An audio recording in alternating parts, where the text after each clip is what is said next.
Господь, благодарим Тебя. 오후 시간에도 저희들 주님의 말씀 앞에 나오도록 인도하여 주셔서 Спасибо, 감사합니다. Господь, что Ты повел нас, что после обеда мы собрались услышать Слово Твое Божие. 이 시간을 주님이 주장하셔서 저희에게 필요한 말씀을 마음에 새겨 주시옵소서. Руководи, Господь, этим часом, и пусть нужное Слово Твое Божие, оно останется в наших сердцах. 이번 집회를 통해서 천국의 기쁨을 다시 누릴 수 있도록 도와주시옵소서. Помоги нам, Господь, через этот библейский семинар вновь, Господь, насладиться радостью Царства Небесного. 이 시간 주 성령께서 주장하여 Духом Святым в 주시옵소서. этот час веди нас всех. 예수님의 이름으로 Во имя Иисуса 기도드립니다. Христа мы молились. 아멘. Аминь. 이사야 성경 Исаию откроем. Исаия, 43장 10절입니다. 43 глава, стих 10. 43, 10. 43장 10절 10 стих, страница 715. 같이 Вместе 읽어보겠습니다. читаем. «А мои свидетели, говорит Господь, вы и раб мой, которого я избрал, чтобы вы знали и верили мне и разумели, что это я. Прежде меня не было Бога, и после меня не будет». 노아우 홍수 사건과 바벨탑 사건 이후에 사람들이 전 세계로 뿔뿔이 흩어졌잖아요. После событий, связанных с Новым потопом и Вавилонской башней, все люди рассеялись по всему миру. 점점 하나님에 대한 기억을 잃어버렸습니다. Они постепенно стали терять память о Боге. 단순하게 잊어버린 게 아니라 이제 우상 숭배에 И не 빠져들어갔다 그 просто 말이에요. забыли, речь идет о том, что они пали в идолопоклонство. 우상이 가득한 세상 속에서 하나님께서 아브라함 한 사람을 불러내셔서 이스라엘 민족을 창조하신 И в 겁니다. этом мире полном идола Бог избирает одного человека по имени Авраам 그래서 и создает Божий народ. 하나님께서 через 이 него. 이스라엘 백성들을 하나님의 증인으로 세우신 И 거예요. Бог ставит израильский народ как свидетелем своим. Божьим. 너희는 나의 증인이다 А мои 그랬습니다. свидетели, говорит Господь. 그래서 먼저 이스라엘 사람부터 하나님을 알고 믿도록 하신 И 거예요. поэтому Бог сделал так, чтобы прежде всего израильтяне узнали о Боге и поверили в Него. 자, 그래서 항상 믿음에 앞서는 것이 올바른 И 지식입니다. поэтому всегда вот этой вере предшествует правильное знание. 그래서 올바른 지식은 우리를 올바른 성경적인 믿음으로 인도하고 А правильное знание, оно ведет нас к правильной библейской вере, 이것은 필연적으로 올바른 행실이라는 열매를 맺게 돼 и 있어요. это неизбежно выливаются правильные поступки, плоды, дела. 그리스도인이 Вот христианин. 가정에서 뭐 부모를 공경하지 않는다. А вот, допустим, не почитают в семье своих родителей. 틀렸죠? Неправильно уже, да? 올바른 행실이 아니잖아요. Значит, это неправильно ведет он себя. 그런 것들이 돌이키지 않고 지속이 된다면 Если он не раскаивается, продолжает так же жить, 그 사람의 믿음이 잘못된 거죠. значит, что-то не то с его верой. 왜 믿음이 А 잘못됐을까? почему что-то не то с его верой? 그의 지식이 잘못되었기 때문에 그런 Значит, 거예요. проблема в знаниях.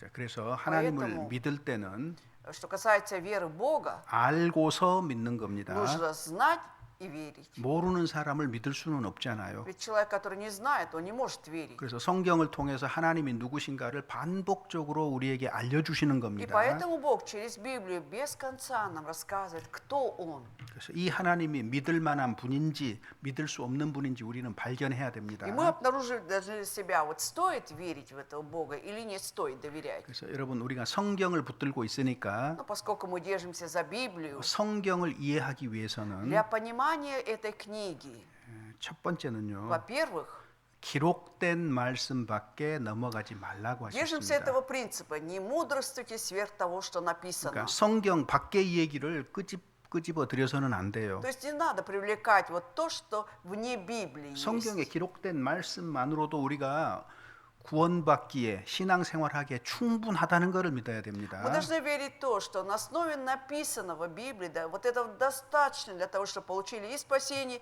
и жили духовной жизнью.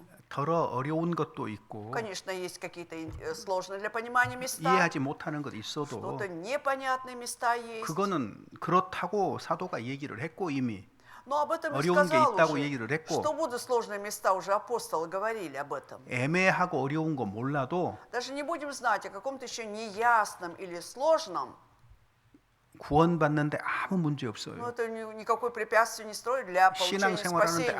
아무 문제 없습니다. Никаких проблем для жизни в вере. 그래서 단순하고 쉬운 말씀을 붙잡고도 충분히 будем, 구원 얻을 수 있고 신앙생활 잘할 수 있어요. то есть даже держась за простые, понятные слова, вполне человек может получить спасение и жить в вере. 그래서 기록된 말씀밖에 넘어가지 말라. Вот эта фраза «не бодрствуйте сверх того, что написано». 우선 기록된 글자 그대로 이해하라 그 말입니다. То есть имеется в виду, вот как написано, да, как есть, вот так и понимаете, буквально. 그러면 도움이 돼요. И это поможет 자, 그다음에 очень. 두 번째로는요. И второй принцип. 성경에 기록된 것들이 사실인가를 판단해 봐야 돼요. Ты должен рассудить, то, что написано в Библии, является ли это правдой. 이건 А 생각입니다. тут требуется мышление 하나님이 наше. 우리에게 머리를 주신 것은 Вот для чего Бог дал нам голову? 머리를 사용하라 그 말이잖아요. Чтобы использовали эту голову, так ведь? 손을 왜 А 주셨어요? руки для чего даны? 손을 사용하라 그 Тоже для 말이에요. использования. 자, 우리에게 머리를 주셨고 지성을 Итак, Бог 주셨으니까 дал нам разум, дал голову, 성경에 기록된 말씀을 읽고 생각하고 поэтому мы можем читать, думать то, что написано. 조금씩이라도 하나님을 알아가는 И 쪽으로. постепенно мы познаем Бога. 그래서 생각 없는 것은요 사실은 범죄에 가까워요. А когда бездумно, да, вот что-то делаем, это близко к согрешению, к 교회 преступлению. 안에서도 마찬가지예요. Потому то же самое в церкви. 교회는 자꾸 형제 자매들이 생각하도록 만들어줘야 То есть 됩니다. церковь всегда должна подвигать братьев и сестер для того, чтобы они думали вот на это. 생각이 없어지면 그 사람은 И когда у человека не будет уже мыслей, 맹목적인 신앙으로 빠져들 тогда 가능성이 очень 아주 большая 커요. вероятность того, что он пойдет вот в эту номинальную какую-то веру. 내가 직접 읽고 Я должен сам читать, 내가 직접 생각해야 돼요. сам должен думать, размышлять. 목사님이 읽고 생각한 거 나한테 전달한다고 해서 От того, что сам пастор прочитал и размышлял, и это будет мне 그것만 передаст, 붙잡아서 집어넣으면 안 돼요. нельзя только за это держаться и вкладывать в себя. Этого мало. 눈을 주신 이유는 Для чего глаза вам даны? 성경 읽도록, Чтобы читали сами Библию. 뇌를 주신 것은 Мозг для чего дан? 생각하고 판단하도록. Чтобы думали и рассуждали. 모든 이단적인 모임의 특징이 뭔 줄 Ведь 아세요? особенно всех еретических собраний, знаете, в чем заключается? 생각을 정지시키는 거예요. То есть, когда 생각을. вот люди перестают думать, 생각이 정지되면 뭐가 돼요? а когда человек перестает мыслить, что потом бывает? 종이 돼요. 종. Он становится рабом, 로봇, роботом, 좀비 зомби. 이렇게 될 수밖에 없어요. Другого выхода нет. 그래서 어떤 설교를 듣더라도 Поэтому, слушая любую проповедь, 그 설교가 내 마음에 감동을 주어서 насколько эта проповедь трогает мое сердце, 나를 생각하게 да, 하고 и подвигает на то, чтобы я сам 내 размышлял, 손발을 움직이게 하는 а 설교. потом эта проповедь выливается в мои действия, поступки, 그게 좋은 거예요. вот это хорошая проповедь.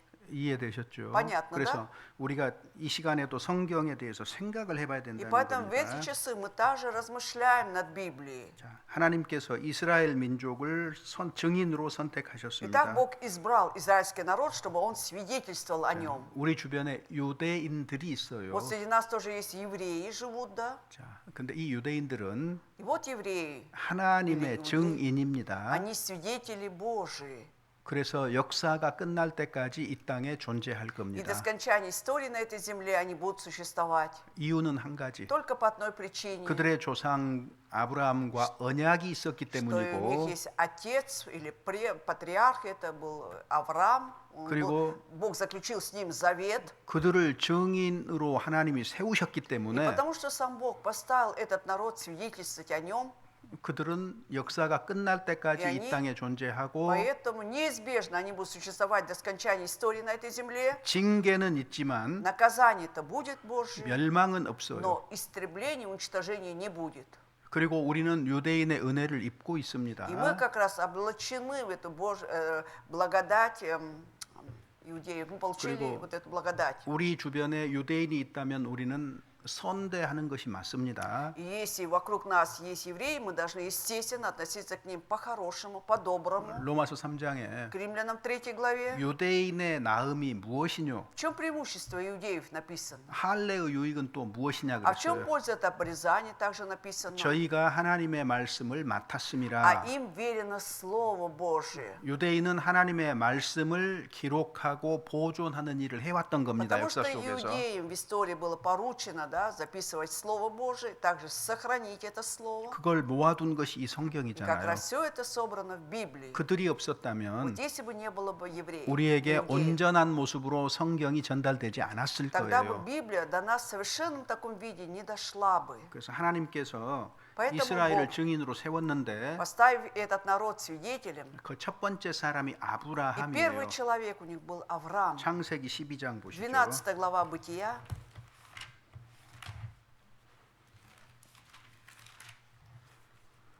창세기 12장 12 глава Бытия. 1절부터 С 1 3절입니다. по 3 стихи читаем. «И сказал Господь Аврааму, пойди из земли твоей, от родства твоего, и из дома отца твоего землю, которую я укажу тебе, и я произведу от тебя великий народ, и благословлю тебя, и возвеличу имя твое, и будешь ты в благословении. Я благословлю благословляющих тебя, и злословящих тебя прокляну, и благословятся в тебе все племена земные».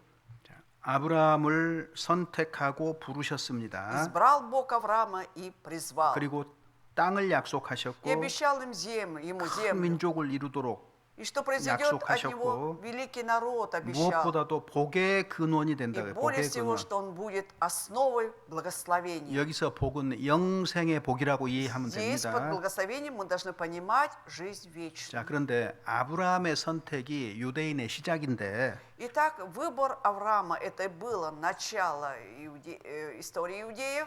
이 하나님의 선택에는 이방인인 우리도 들어간다는 사실을 기억하시기 Но 바랍니다. давайте помнить о том, что вот этот план Божий, да, входили также и мы, язычники. 유대인만 은혜를 받은 게 아닙니다, Поэтому не 여러분. только иудеи получили 아브라함을 благодать. 아브라함 선택할 때 하나님 심중에 이방인들 모든 사람이 다 들어가 있는 거예요. То есть, когда Бог избирал Авраама, в сердце Бога были все люди, включая язычников. 유대인들이 이 사실을 오해하고 있는 А вот 거예요. иудеи неправильно понимают об этом. 자신들만 선택된 민족이라고 어떤 우월감들을 가지고 있잖아요. У них есть такое чувство превосходства, да, якобы только их Бог избрал. 여러분 3절 한번 봐보세요. Вот посмотрите 3절. на 3 стих.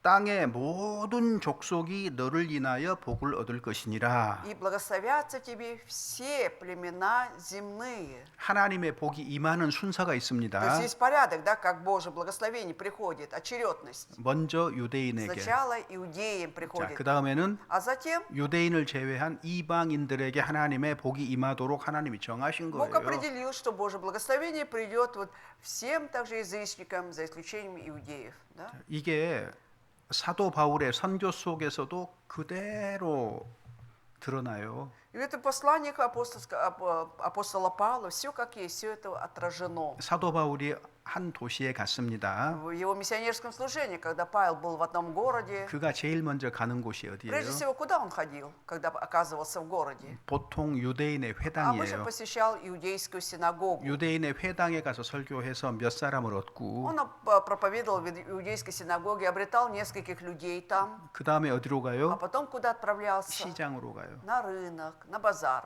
시장에서 말씀을 전해서 또 몇 То 사람을 есть он 얻고 там проповедовал на базаре, да, и там обретал нескольких людей еще. 그 사람들이 그 지역 교회를 이루는 И 겁니다. вот эти люди, они, значит, образовывали церковь поместную. 여기 성경에 처음 하나님이 아브라함에게 말한 이 순서대로 모든 것이 이루어지고 있어요. 성경을 보면은. То есть, когда мы читаем Библию, мы понимаем, что все происходит так, как именно по порядку, как мы читали Бытие 12 главе. с 1 по 3. 아브라함의 선택은 이방인에게도 은혜를 끼치기 위함이기 То есть, для 때문에 чего избрал Бог Авраама, чтобы через него также язычники получили благословение. 아브라함에게 복을 말씀하셨을 И 때에 когда Бог говорил Аврааму о благословении, 이 복 안에 이방인인 나도 우리도 들어간다. значит, что в это благословение входили также и мы, и я входил. 그래서 우리가 관계를 이스라엘과 어떻게 맺느냐가 Поэтому- 한 민족이나 한 국가가 굉장히 중요한 Поэтому 거예요. очень важно, какое отношение мы установим с израильским народом, либо с одним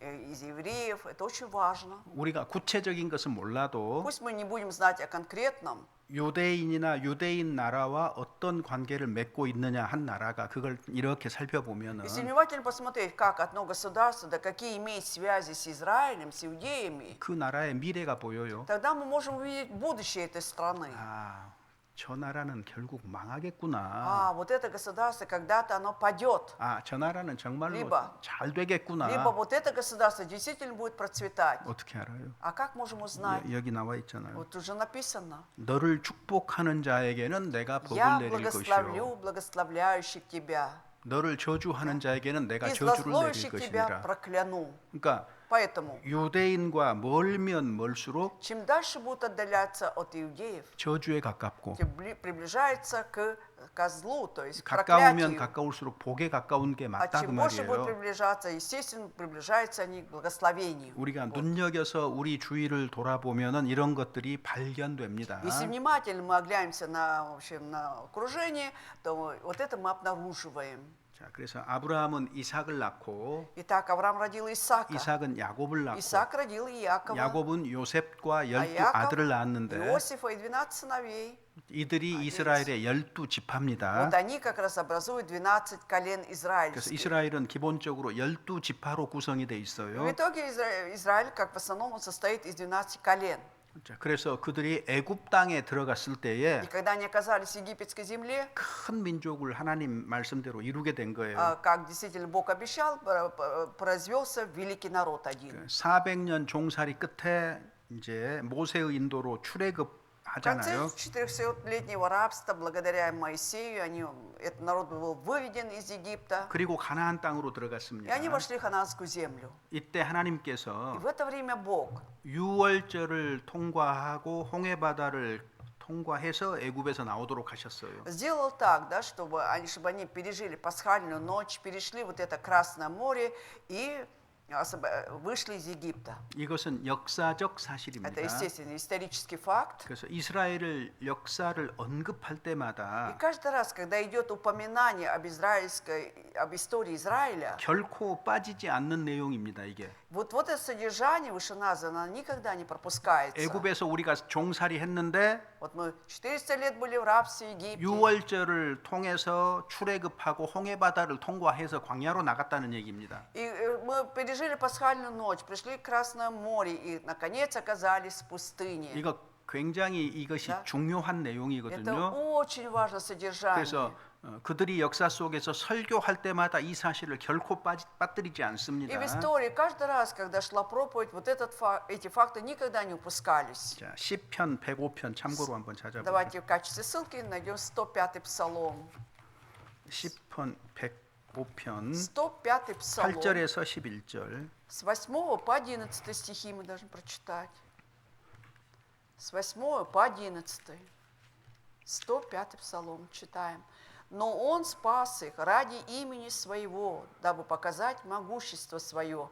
Грозно рек море черному, и оно иссохло, и провел их по безднам, как по суше, и спас их от руки ненавидящего, избавил их от руки врага. Воды покрыли врагов их, ни одного из них не осталось. 하나님이 애굽에서 이스라엘을 구해내신 것은 Вот то, что Бог спас израильский народ из Египта, 자기 이름을 위해서, ради имени 즉 Своего. 하나님의 영광을 위해서, То есть, получается, ради славы Своей Божией. 하나님을 드러내신 То есть, 겁니다. тем самым, чтобы явить себя. 자, 그래서 홍해 바다를 꾸짖으셨고 И поэтому Он как раз 홍해 바다를 책망하시고 обличил вот это красным, получается, вывел через Черное море 광야를 들어가게 하신 거, 통과하게 하신 겁니다. и сделал так, чтобы они вошли уже в 자, Красное море, 이 пустыню. 시편은 아마 다윗의 시편일 거예요. Скорее всего, это псалмопевцем, вот это псалома является Давид.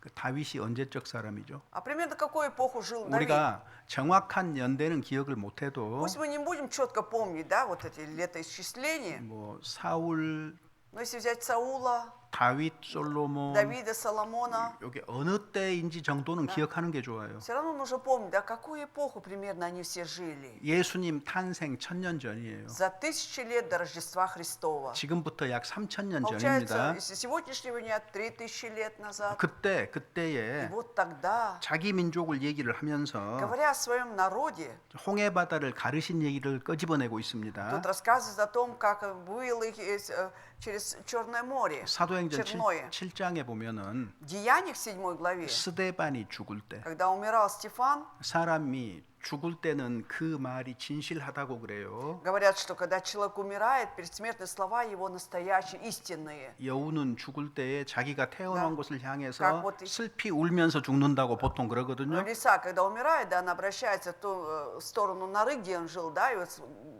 печально воя умирает. 보통 사람도 죽어갈 때 하는 그 말은 진실하기 И 마련입니다. поэтому это действительно, когда человек умирает, предсмертные слова, они бывают очень искренними. 자, 사도행전 7장 36절. Деяния 7 глава, 36 стих.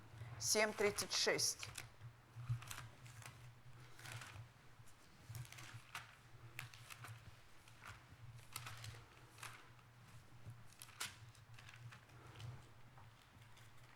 같이 읽어 Давайте 보죠. 36 стих вместе прочитаем. «Сей вывел их, сотворив чудеса и знамения в земле египетской и в Черном море, и в пустыне продолжение 40 лет». 스데반은 Стефан 이제 곧 순교합니다. вот-вот должен умереть за веру. 그 순교 현장에서 지금 이 말을 하는 И эти 거예요. слова он говорит на месте, где умрет сейчас за веру. 그 В 35절에는 35 стихе 하나님이 가시나무 떨기 가운데 나타나셔서 모세를 만났다는 얘기를 하고 говорится о том, что Бог явился пред Моисеем вот это в пламени тернового куста. 그 다음에 И 이 모세가 백성을 인도하여서 나오게 하고 Моисей вывел этот народ, да, что, из Египта, 애굽 홍해바다 Египет, Черное 광야에서 море, пустыня. 40년 동안 여러 가지 이적을 행했다 А 그랬잖아요. в продолжении столько времени Бог совершал разные чудеса, знамения. 어김없이 홍해 사건을 이야기하고 있습니다. То есть все время это упоминается это событие, связанное с 근데 исходом. 스데반의 선교는요 역사적인 설교예요. 역사적인 설교. поэтому 역사 설교라고 말할 수 Стефана, да, 있는데 можем сказать, это была историческая проповедь, основанная на историческом факте. 그 7장 2절 보면 어떻게 시작하냐면은요. В 7 главе во 2 стихе, как он начинает. 우리 조상 아브라함이 하란에 있기 전 메소포타미아 있을 때에 Он говорит, что явился отцу нашему Аврааму Месопотамии, Бог. 내 고향 친척을 떠나서 내가 내게 보일 땅으로 가라 하나님이 Сказал 말했다 ему, 이렇게 하잖아요. выйди из земли твоей, из родства твоего и отца твоего, в землю пойди, которую укажу тебе. 항상 역사의 시작점이 아브라함입니다. То есть всегда вот история, да, 아브라함의 она 선택, начинается с 부르심. избрания Авраама и призыва его. 그래서 스데반이 그런데 시간 지나서 모세 때에는 Но вот со временем потом при 홍해 바다도 Моисее, 통과했다 지금 이렇게 얘기를 하고 있는 он 거죠. говорит о том, Стефан, что они прошли также через Черное море. 이것은 전설이 아니고 Значит, 사실이었던 Это 겁니다. не легенда, это было правдой. 신명기 4장 Второзаконие 4 глава. 모세가 이렇게 얘기해요. Моисей также говорит. 신명기 4장 34절 35절 Второзаконие 4 глава, 34-35 стихи.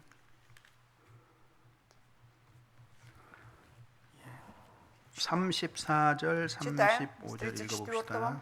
«Или покушался ли какой Бог пойти взять себе народ из среды другого народа казнями, знамениями, чудесами, и войною, и рукою крепкой, и мышцей высокой, и великими ужасами, как сделал для вас Господь, Бог ваш в Египте перед глазами твоими? Тебе дано видеть это, потому что ты знал, что только Господь есть Бог, и нет еще кроме Его». 홍해바다 통과한 사건을 이렇게 말하고 있습니다. Вот о событиях, как они связаны с исходом через Красное море, говорится так. 어떤 신이 Вот какой Бог 강한 손과 своей крепкой 편팔과 рукою, 크게 두려운 일로 한 민족을 다른 민족에게서 인도해낸 일이 있느냐? мышцей высокой, великими ужасами, да, как сделал Бог, мог вывести, да, от другого народа. 있습니까? Есть такой народ? 없습니까? Или такого народа нет? 질문을 했으니까 답변을 해야 То, 되잖아요. поскольку вопрос задается, нужно отвечать. 어떤 신이 한 민족을 다른 민족에서 Если 이끌어낸 какой 적이 있느냐? 없다 그 말이에요. Который выводил, да, один народ от другого народа. Нет, значит, не 이건 было. 매우 특별한 일이다 그 Это 말이거든요. особо какой-то был случай.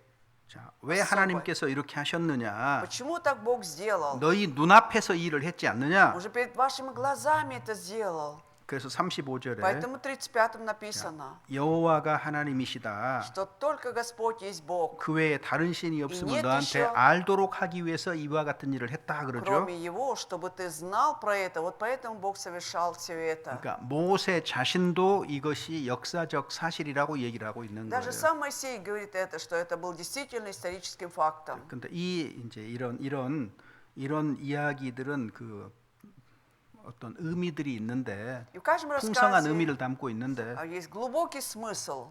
근데 오늘 이 시간에는 제가 성경이 사실이라는 것을 증거하기 위해서 찾은 거예요. Но это место мы нашли для того, чтобы доказать, что Библия говорит правду. 이걸 자신들의 역사로 이해하고 있다는 거잖아요. Что они вот это воспринимают как историю, что это было. 시간과 공간 속에서 벌어진 일이다 그 말이에요. Это то, что произошло во времени и пространстве. 자, 그래서 Поэтому 홍해 바다를 가르시고 разделил Красное море 그들을 구해내신 거 틀림없는 и 사실입니다. спас их. Это действительно было правдой. 홍해 바다 건넌 자리 그 건너기 시작한 곳과 건넌 후 자리에 기둥이 세워져 И там 있었거든요. стела 기둥이. стоит, да, вот с того места, как они переходили, вот это вот Красное море, откуда начали и куда прибыли. 출애굽한 사건을 기념하기 위해서. Это память о событии, связанной с исходом. 지금은 이거를 И сейчас 사우디아라비아 정부에서 이거를 감춰놓고 있습니다. а 실제 있습니다. правительство 지금도. Саудовской Аравии просто скрывает эти вот стелы, хотя на самом деле они там стоят. 그리고 есть. 그들이 건넜던 그곳에 И 가보면은 когда окажется в том месте, где был исход, они переходили. 바위에 히브리 문자가 많이 새겨져 И 있고 вот еврейские буквы очень много на скале там высечено. 이게 실제 еврейские. 장소에서 일어난 일인 Это 거예요. говорит о том, что именно в этом месте происходил переход. 이 사건도 성경에서 매우 중요한 Это говорит о 사건이에요. том, что это событие, оно очень важное место занимает в Библии. 이렇게 이제 이들이 약속하신 가나안 땅에 И 들어왔어요. вот этот народ прибыл в эту обетованную ханаанскую землю, 자, 그런데 그들은 но вот они, 하나님과 언약이 있는 백성이고 하나님의 증인이에요. но это народ, который вступил в завет с Богом, да, это Божий свидетель. 다른 민족하고 달라요. Это значит, отличается от других 그래서 народов. 하나님께서 미리 약속을 합니다. И поэтому 약속. Бог заранее обещает им. 출애굽기 19장 5절. Исход 19:5. 자, 이렇게 약속을 Там идет 했습니다. такое обещание. Исход 19 глава, 5 стих. Страница 78. Итак, если вы будете слушаться гласа моего и соблюдать завет мой, то будете моим уделом из всех народов, ибо моя вся земля. 이 세상은 다 나에게 속했다. Что этот мир принадлежит весь мне. 즉 하나님이 통치하신다 그 То, что 말이거든요. Бог хочет сказать, что Он всем правит. 자, 순종입니다. Итак, речь идет о послушании. 그들이 순종을 하면 Если вы будете слушаться, 너희가 내 소유가 되겠고 то вы будете моим уделом 제사장 나라가 되고 и будете царством священников 거룩한 백성이 и 되리라. народом святым. 자, 하나님의 То 백성이라는 есть это 거예요. народом 자, Божьим 근데 여기서 будет. 제사장 나라가 무슨 А что 말이에요? означает здесь, в этом случае, царство священников? 이스라엘 너희들뿐만 아니라 Что не только вы, Израиль, 너희들이 но вы, 다른 민족들을 하나님과 화목하게 하는 제사장이 된다 그 вы 말이에요. будете играть роль священников, которые будут примирять другие народы с Богом. 9절입니다. 9 стих. «И сказал Господь Моисею, вот я приду к тебе в густом облаке, дабы слышал народ, как я буду говорить с тобою, и поверил тебе навсегда». И Моисей объявил слова Господа, народа Господу. 대표적으로 모세가 하나님께 들었고 И, значит, как один из представителей, Моисей слышал от Бога, 이걸 사람들에게 다 말했어요. и все это передал народу. 자, 이스라엘이 어떻게 А 반응했을까요? как же отреагировал на это Израиль? 여기에 실수가 있어요. Вот здесь ошибка есть 자, и 보시면은요. от них. 8절에 이렇게 돼 있잖아요. Посмотрите, в 8 стихе как написано. 읽어봅시다. Читаем. «И весь народ отвечал единогласно, говоря, все, что сказал Господь, исполним, и донес Моисей слова народа Господу». 자, 뭐 좋아요. Хорошо. 자, 그런데 문제는 이스라엘이 하나님의 말씀을 다 순종할 능력이 있느냐 하는 문제잖아요. Но теперь вопрос, а вот Израиль имел такую способность, да, все исполнить? 어때요? 능력이 있어요, Как вы 없어요? думаете, была у них такая способность все исполнить или не было? 아담 이래로 Из-за Адама-то 모든 사람들은 все люди, 영혼이 죽었고 да, у всех людей дух стал мертвым, 죄의 본성을 가지고 태어났어요. и все рождаются уже с этой греховной натурой. 죄인이 И как грешник 거룩하신 하나님의 может 말씀을 다 이룰 수 있어요, 없어요? исполнить святые слова Божьи или нет? Может ли или нет? 불가능해요. Невозможно 처음부터. с самого начала. 그런데 이 사람들은 뭐라 А 그래요? они что тут говорят? 그들이 선택한 민족일지라도 Хоть они избранный Божий народ, 본성이 죄인인 건 변함이 없어요. но все равно неизменным остается тот факт, что греховная натура у них есть тоже. 근데 모두가 И когда все, 하나님이 말씀하신 대로 다 하겠대요. как Бог сказал, сказали, все исполним. 그래서 이제 그 다음에 И после этого 뭐 10계명 주는 얘기가 나오거든요. говорится о том, что как Бог дает им 10 заповедей.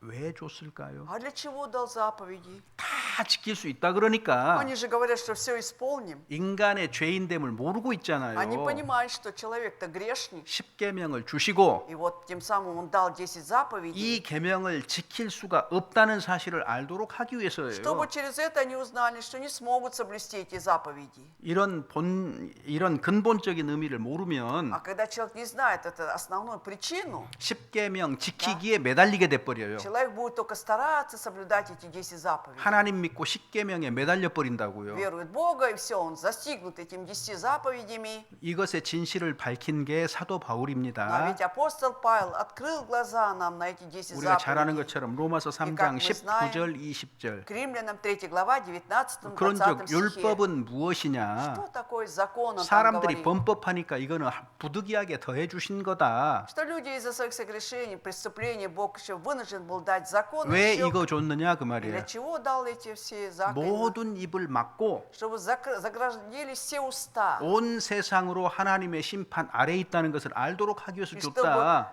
это дал для того, чтобы пояснить, да, что весь мир находится под судом Божьим. 이 율법은 그 효능이 뭐냐? И в чем вот эта вот эффективность всех этих законов? 율법으로는 Что законом 죄를 깨달음이니라. познается грех. 인간이 범죄하는 근본 원인이 Что основная причина, почему человек согрешает, 죄인이기 때문이라는 Потому 사실을 что он- 알도록 하기 위해서 줬다는 거예요. грешник, чтобы человек узнал об этом факте. Вот для чего даны законы. 근데 잘못된 길로 가버려요. 이해를 잘 못했어요. Но неправильно поняли, пошли уже по другому неправильном пути, 우리가 다 지키겠다 그랬어요. когда они сказали, мы все исполним. 자, 그거 역사 속에서 다 지켰는지 안 지켰는지 금방 알잖아요. И по истории мы уже сразу узнаем, да, они смогли исполнить или не смогли. 하나님이 이 이스라엘 백성과 약속을 했습니다. Когда Бог, да, заключил завет с этим народом израильским, 이게 모세오경에 기록이 в 됐는데 Пятикнижии Моисея об этом написано. 간단하게 우리가 알 수 있는 것은 Вот просто, что мы можем узнать, 신명기 11장이에요. Второзаконие в 11 어렵지 главе. 않습니다. Несложно это. Второзаконие, 11 глава. 신명기 11장 В 11 главе Второзакония, 11장 26절부터 28절 26 по 28 стихи. Читаем. Вот, я предлагаю вам сегодня благословение и проклятие. Благословение, если послушаете заповеди Господа Бога вашего, которые заповедую вам сегодня. А проклятие, если не послушаете законов, заповеди Господа Бога вашего и уклонитесь от пути, который заповедую вам сегодня, и пойдете вслед богов иных, которых вы не знаете. 이스라엘은 하나님과의 이 약속을 따라서 역사가 진행이 되는 거예요. Вот история, то есть израильская история Израиля, она длилась в зависимости от этих заветов с Божьим. 자, 단순해요. Ну, очень просто. 순종하면 복을 За 받고 послушанием благословение, 불순종하면 저주를 받는다는 이것이 기본 틀이거든요. за непослушание проклятие, да, это основная такая рамка, можем сказать. 자, 우리 아는 바대로 И как мы знаем, 이스라엘은 Израиль, 짧은 순종도 있었지만은 были кратковременные послушания, были у 대체로 них у Израиля, 길게 불순종하잖아요. но в основном у них были такие длительные непослушания, 그래서 да? 불순종에는 반드시 А в 저주가 저주가 непослушание, 뒤따르는 거니까 а за непослушание непременно следует проклятие. 그들은 반복적으로 하나님께 불순종했던 И 겁니다. поэтому они повторно, они проявляли непослушание. 성경을 아는 사람은 가만히 한번 생각을 해보세요. Вот кто знает Библию, внимательно подумайте. 사사기 한번 생각해봐. Вот 사사기. давайте книгу Судей вспомним. 자, 어떻게 시작했어요? Как там начиналось? 처음에는 하나님께 물었어요. Вначале они вопрошали у Бога, 자, 그런데 но потом, 사사기 끄트머리에는요. самый конец этой книги, как заканчивается? 어떻게 기록이 되어 Как там 있습니까? написано? 사람들이 каждый 자기 소견에 옳은 대로 Поступал 했다. так, как ему казалось справедливым. 율법이 있고 계명이 있는데 Были ведь законы, заповеди 하나님 были. 잊어버려요. Забыли Бога. 하나님하고 약속도 잊어버려요. Забыли про этот завет с Богом. 그래서 자기 소견에 옳은 대로 И 살아가는 поэтому они 거예요. считали, как им казалось справедливым, так и жили. 하나님의 선민이 그랬어요. Вот этот Божий народ так 그럼 뭐가 поступал. 뒤따라와요? А что за этим следовало 저주. тогда? Проклятие. 그래서 하나님이 역사 가운데 이렇게 И 일하셔요. поэтому Бог в истории так работал. 이스라엘이 순종을 하면은요. Когда было послушание у Израиля, 이스라엘을 들어서 он поднимал Израиль, 우상 숭배에 빠진 이방인들을 두들기십니다. и вот Израиль наказывал вот этих язычников, павших в идолопоклонство. 근데 이스라엘이 불순종하면 А когда Израиль проявлял 주변 непослушание, 민족 이방인을 들어서 이스라엘을 징계를 해요. вокруг народы, да, Бог использовал этот народ для наказания Израиля. 그러니까 성경 속에서 이스라엘에게 어떤 민족이 쳐들어왔다라든가 И когда мы в Библии читаем, что какой-то народ напал на Израиль, 그냥 이 세상에 있는 일이 это не 아니고 просто какое-то мирское дело. 하나님의 언약, 약속에 따라서 그와 같은 일이 뒤따라왔던 거예요. Вот в соответствии с заповедью, то есть с заветом Божьим, вот это все происходило у них. 그런데 이스라엘은 주로 불순종했어요. Но в основном, да, Израиль проявлял непослушание. 그 이스라엘을 한 사람으로 이해를 해봐도 똑같아요. И то же самое, если мы представим, что Израиль это один человек. 계속된 불순종에 Без конца идет непослушание. 아수르에 의해서 북쪽 10지파 이스라엘이 멸망하고 Вот из-за Ассирии, да, северные вот эти 10 колен, они пали. 그다음에 바벨론에 의해서 이자 유다 바빌로나. 지파를 중심으로 하는 유다라는 Два 나라가 колена, вот 멸망하잖아요. эта Иудея пала. 이때가 BC 586년입니다. В 583 году до Рождества Христова это было. 바벨론의 느부갓네살에 의해서 Когда из-за царя Вавилонского Навуходоносора. 어찌됐든 BC 586년을 좀 기억해두면 Поэтому 좋겠어요. запомните вот эту дату, 586 год до Рождества Христова. 이때부터 지구상에는 유대라는 이스라엘이라는 나라는 존재하지 Вот с 않습니다. этого времени на этой земле не существовало уже этого народа под названием израильский. 주변 강대국에 의해서 지배를 계속 То 당합니다. есть вот это из-за вот этих соседних сильных государств, да, они всегда терпели вот эти унижения. 미디안 Да. 지배를 받다가 Когда медиане там 그다음에 правили ими, 페르시아의 지배를 потом 받다가 были они под правлением Персии, 그다음에 헬라의 지배를 받고 затем греческая империя, 그리고 마침내 로마의 지배를 받는 затем 거예요. вот эта Римская империя правила ими. 1948년까지인데 То есть до 1948 года. 1948년에는 영국의 식민지였어요. В то время вот это Израиль был колонией Британии. 자, 그러니까 이 환란이 굉장히 길었던 Поэтому 겁니다. вот эти скорби, они были очень 자, длительными. BC 586년에서 Начиная с 586 года до Рождества Христова до 1948년까지 1948, 대략 한 примерно 2600년 동안 2600 лет в течение этого 이 времени 땅에 이스라엘이라는 на 나라는 этой 존재하지 земле 않았다는 не 거예요. существовало государство Израиль. 그런데 그들은 증인이잖아요. Но 증인. они же свидетели, как 하나님이 약속했잖아요. Бог же обещал им. 그러니까 증인의 역사가 뒤따라오는 게 Будет 맞습니다. правильно, чтобы они продолжали роль свидетелей. 로마가 다스릴 때에 Во времена правления Римской империи, 우리 이제 복음 시대죠. это уже время 마태, благовестия, 마가, 누가, 요한이 기록될 때인데 это время, когда вот 4 евангелиста, евангелиста существовали, то есть получается Матфей, 약속하신 Марк. 구약 성경에서 약속하신 메시아 예수 그리스도가 이 땅에 오셨습니다. И вот в это время пришел Мессия, Иисус Христос, который был обещан уже в ветхозаветное время. 그들은 이 메시아를 받아들이지 않았어요. Но они, евреи, не приняли Иисуса 배척했고, Мессия, отвергли его, 십자가에 못 да 박기까지 еще 했잖아요. распяли на кресте. 자, 이거는 어때요? Ну как насчет этого? 더 큰 저주가 뒤따라오겠죠. Значит, за этим даже последует еще больше проклятий. 역사의 주인공이고 구약 성경에서 하나님이 약속하신 메시아를 Они 죽였으니까 убили самого Мессию, да, главный герой всей Библии, да, 이제는 Сына Божьего. 과거에 저주받았던 기간하고는 비교도 못해요. И поэтому не сравнить даже с тем сроком, когда они раньше, да, получали проклятие. 1948년까지 거의 До 2000년 동안 48 года, в течение 2000 лет, 여러 나라의 지배를 Да. 받는 저주를 받게 되는 такое 겁니다. проклятие было, что многие страны правили Израилем. 자, 마태복음 23장 От Матфея 23 глава, 마태복음 23장 34절에서 36절입니다. 23 глава от Матфея, сначала найдем, 34절에서 36절. с 34 по 36 стихи. 23 глава, с 34 по 36. С 34 по 36, 23 глава от Матфея.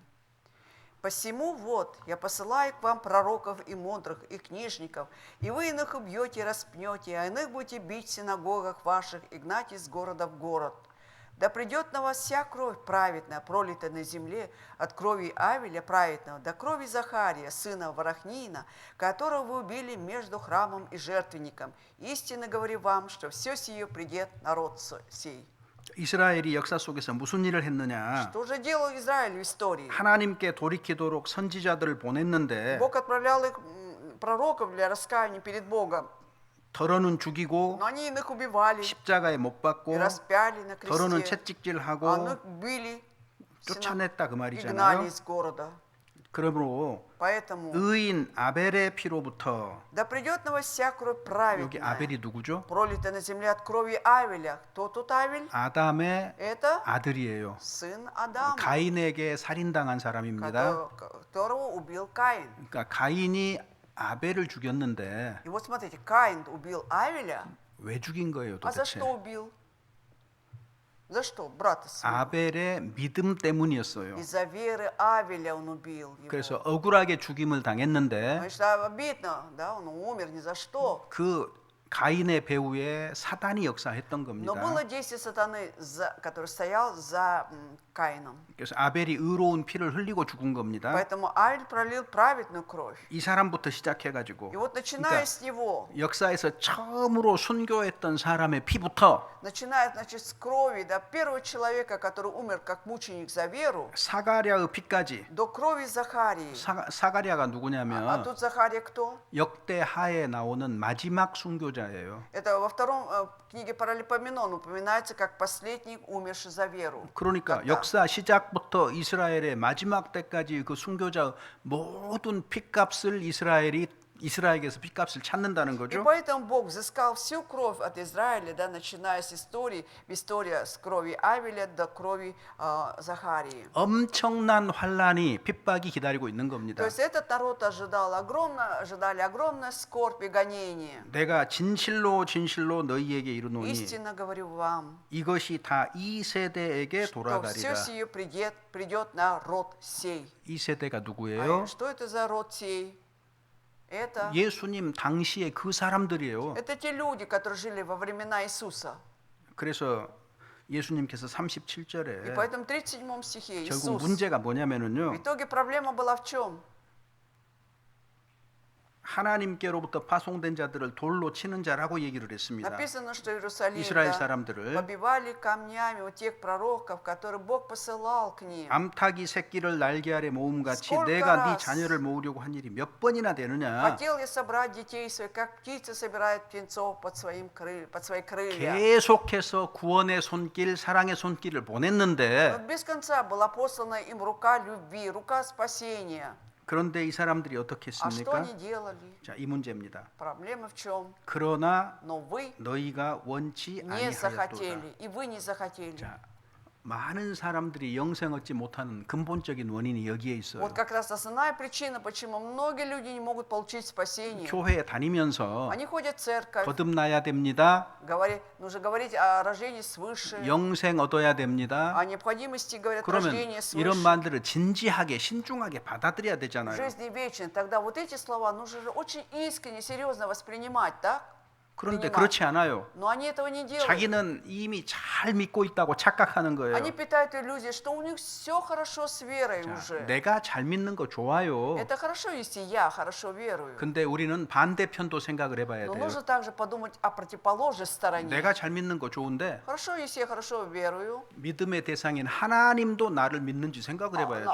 Вот есть объект веры, в кого я верю, Бог, да? А Бог хорошо верит мне или нет? 여러분 반대의 질문을 해야 Поэтому 됩니다. нужно всегда контрвопрос задавать. 왜? Почему? 하나님의 나라는 Потому что Царствие Божие 하나님이 계시는 곳이에요. это место, где пребывает Бог сам. 하나님이 나를 받아줄 것이냐 하나님이 결정하는 거지. Бог же решает, примет меня это царство или нет, так ведь? 내 확신에 의해서 결정이 Да. 되는 게 아니잖아요. Это не то, что вот я уверен в этом, и Он меня примет. 나는 틀림없이 믿는다고 주장할 수는 Я 있는데 могу наставить, что я точно верую, 하나님이 а Бог скажет. 내가 너를 도무지 알지 못한다 그러면 어떡하야 А если 되겠어요? Бог скажет, не знаю я тебя, что будем делать? 그러니까 성경을 통해서 Поэтому именно через Библию, 내가 하나님을 믿는 것처럼 вот как я верую в Бога, 하나님도 나를 믿는가를 확인을 하라 그 нужно 말이에요. проверять, Бог тоже верит мне или нет. 오늘날 많은 사람들이 그렇게 하지 않아요. Потому что многие люди на сегодняшний 자기 день 신앙에 취해 있어요. так не делают, они 자기는 упиваются 잘 믿는다고 생각을 하는 своей 거예요. верой, думают, что они хорошо веруют. 믿음을 어떻게 시험할 수 А 있습니까? как можно проверить веру? 기록된 말씀을 По 통해서 написанному слову. 내가 일치되는지 내 신앙이 Да, моя- 그렇지 아니한지 насколько 확인해야지요. Моя вера совпадает с написанным или нет? Вот так 근데 проверяем. 확인하는 사람을 만나기가 정말 Вот что-то очень 어렵습니다. сложно мне найти людей, которые проверяют. 어떤 свои. 외적인 모습 때문에 내가 영생을 얻었다, 천국에 간다 이렇게 생각을 한다고요. Вот думают так, что они попадут в Царство Небесное или будут иметь жизнь вечную по какому-то внешнему какому-то признаку. 목사나 신부들을 보면은요 아주 그러니까- 경건해 보이죠. Когда смотришь на пасторов, на священников, да, они кажутся такие благочестивые. 목사나 신부가 천국에 간단 말이 성경 어디에 А 있죠? где в Библии написано, что пастор, священник попадет в Царство Небесное? 없습니다. Нету такого. 누가 가요? А кто идет туда? 거듭난 사람이 가요. Рожденный 영생 얻은 свыше, 사람이 가요. имеющий жизнь вечную. 오히려 Наоборот, 그런 사람들이 천국에서 훨씬 멀어요. 사실은 вот фактически первые названные люди, да, они очень далеки от тех 자. людей, которые будут царствовать. 바리새인들이 누구예요? Вот фарисеи, кто они? 그들은 매우 경건한 Они были 사람들입니다. очень благочестивыми людьми, да? 그들은 깡패도 아니고 Они 악당도 не 아니에요. были бандитами, мафиозами. 당대 그렇게 경건한 사람들이 Вот в 없었어요. то время они были самыми благочестивыми людьми. 얼마나 하나님을 열심으로 잘 Но 믿었어요. сколько у них такого усердия было в вере в Бога. 근데 대부분의 바리새인들이 Но 하나님께 большинство- 예수님께 배척당했죠. Фарисеев, да, Иисус не принял, Он отверг их. 내가 너희를 알지 Он сказал, 못한다. не знаю я вас. 바깥 어두운데 내어 Идите, 쫓으라. пусть выгоните их во тьму внешнюю, где будет 슬피 скрежет, 울며 이를 갈미 где будет 있으리라. скрежет зубов и плач горький. 그러니까 Поэтому 자기 믿음의 그 확신을 갖는 사람들이 지옥에 많이 있을 거라고 생각이 들어요. я думаю, что почему-то вот в аду будет много людей, которые жили уверены в своей вере, очень уверены. 지옥에 여러 가지 직업을 가진 사람들이 이제 가겠지요. Конечно, в ад попадут люди разных профессий.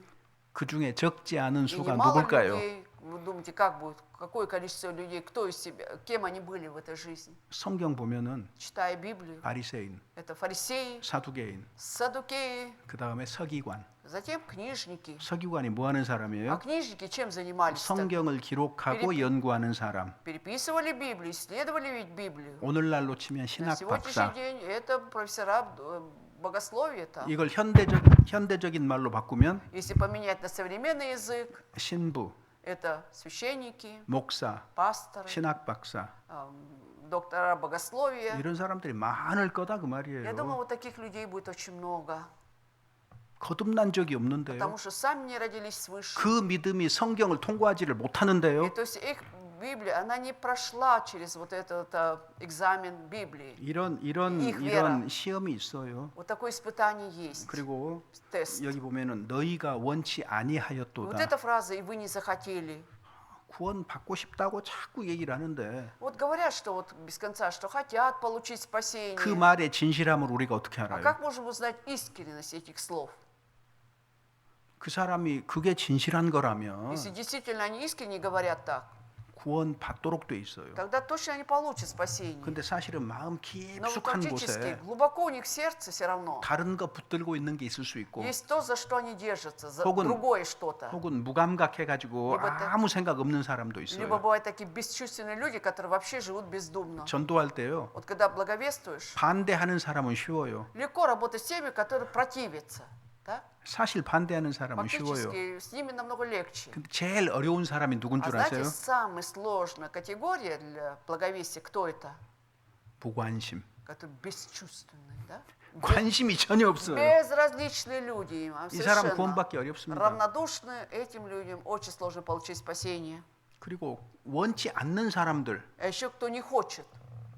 소를 물가로 아무리 Как бы ты ни 데려가도요 повел корову к воде, 물을 강제로 먹일 수는 насильно 없잖아요. все равно ты не заставишь пить воду. 사람이 좋아가지고 전도 집회 가자고 하면은 빠지지 않고 와서 앉아 있어요. Вот, допустим, приглашаешь кого-то на благовестие, да, то есть на библейский семинар, он с радостью приходит, сидит, слушает. 근데 마음에는요 А в душе у него что? 그냥 Просто- 관계 때문에 온 거지. Ну, просто от того, что человек попросил у меня взаимоотношения с ним, я пришел. 진리를 알고 싶은 마음도 없고 А нет желания узнать истину. 그리고 정말 영생 얻고자 Да. 하는 마음도 И 없고 нет такого желания действительно получить жизнь 근데- вечную. 왜 없는 줄 А 아세요? вы знаете, почему нет этого желания? 많은 사람들이 하나님을 믿는다고 합니다. 러시아에서는 Смотрите, вот в России многие люди считают себя верующими Бога. 정말로 하나님을 А 믿을까요? вот действительно они веруют в Бога, как вы думаете? 그렇지 않아요. Скорее всего, нет. 그들은 무언가를 들었을 뿐이에요. Единственное, что они что-то слышали. 적당히 있는 쪽으로 사는 거예요, 그냥. И поэтому они живут, ну, как подобает всем людям, думаю, 여러분, так. 태초에 하나님이 천지를 창조하시니라. Вот эта фраза «вначале сотворил Бог небо и землю». 이 한마디만 딱 Да. 마음에 Хотя 꽂히면은요. бы вот это, за это держаться в сердце, да, вот она коснется тебя, 자, вот эта фраза. 어떻게 될까요? И что будет с человеком? 하나님이 창조했다. Бог сотворил. 이 말이 마음속에 Да. 딱 믿기면은 Как только вот эти слова не окажутся в твоем сердце, 그러면 앞으로 어떻게 살아야 되지? тогда как я буду жить в будущем? 하나님이 도대체 뭘 Да? 원하시는 Что же 거지? Бог хочет от меня? 이렇게 되는 거예요. Вот это должно 근데 быть. 창세기 1장 1절을 안 Но 믿으니까 когда люди уже не верят в вот это первую главу, первый стих Бытия, 얻고자 하는 마음이 없는 거예요. поэтому нет желания что-то заполучить. 근본적인 원인은요. поэтому 하나님을 안 믿어서입니다. 하나님을 안 Основная 믿어서. причина в том, что они не верят в Бога. 근데 하나님 믿는다고 착각하고 너 안다고 착각하는 거예요. Заблуждаются, что веруют в Бога и знают о Нем. 하나님을 알고 믿는다면 언제 하나님께 진지해 본 적이 있냐고요. 내 알았어. 영혼을 두고. Когда, хорошо, если ты веришь в Бога, знаешь о Нем, да, но когда ты был серьезен перед Ним, да, вот душу свою выставив перед Ним, был ли, насколько искренен ты перед Богом? 이스라엘이 이렇게 하나님의 심판, 징계를 받는 이유는 Вот почему же Бог да, наказал Израиль?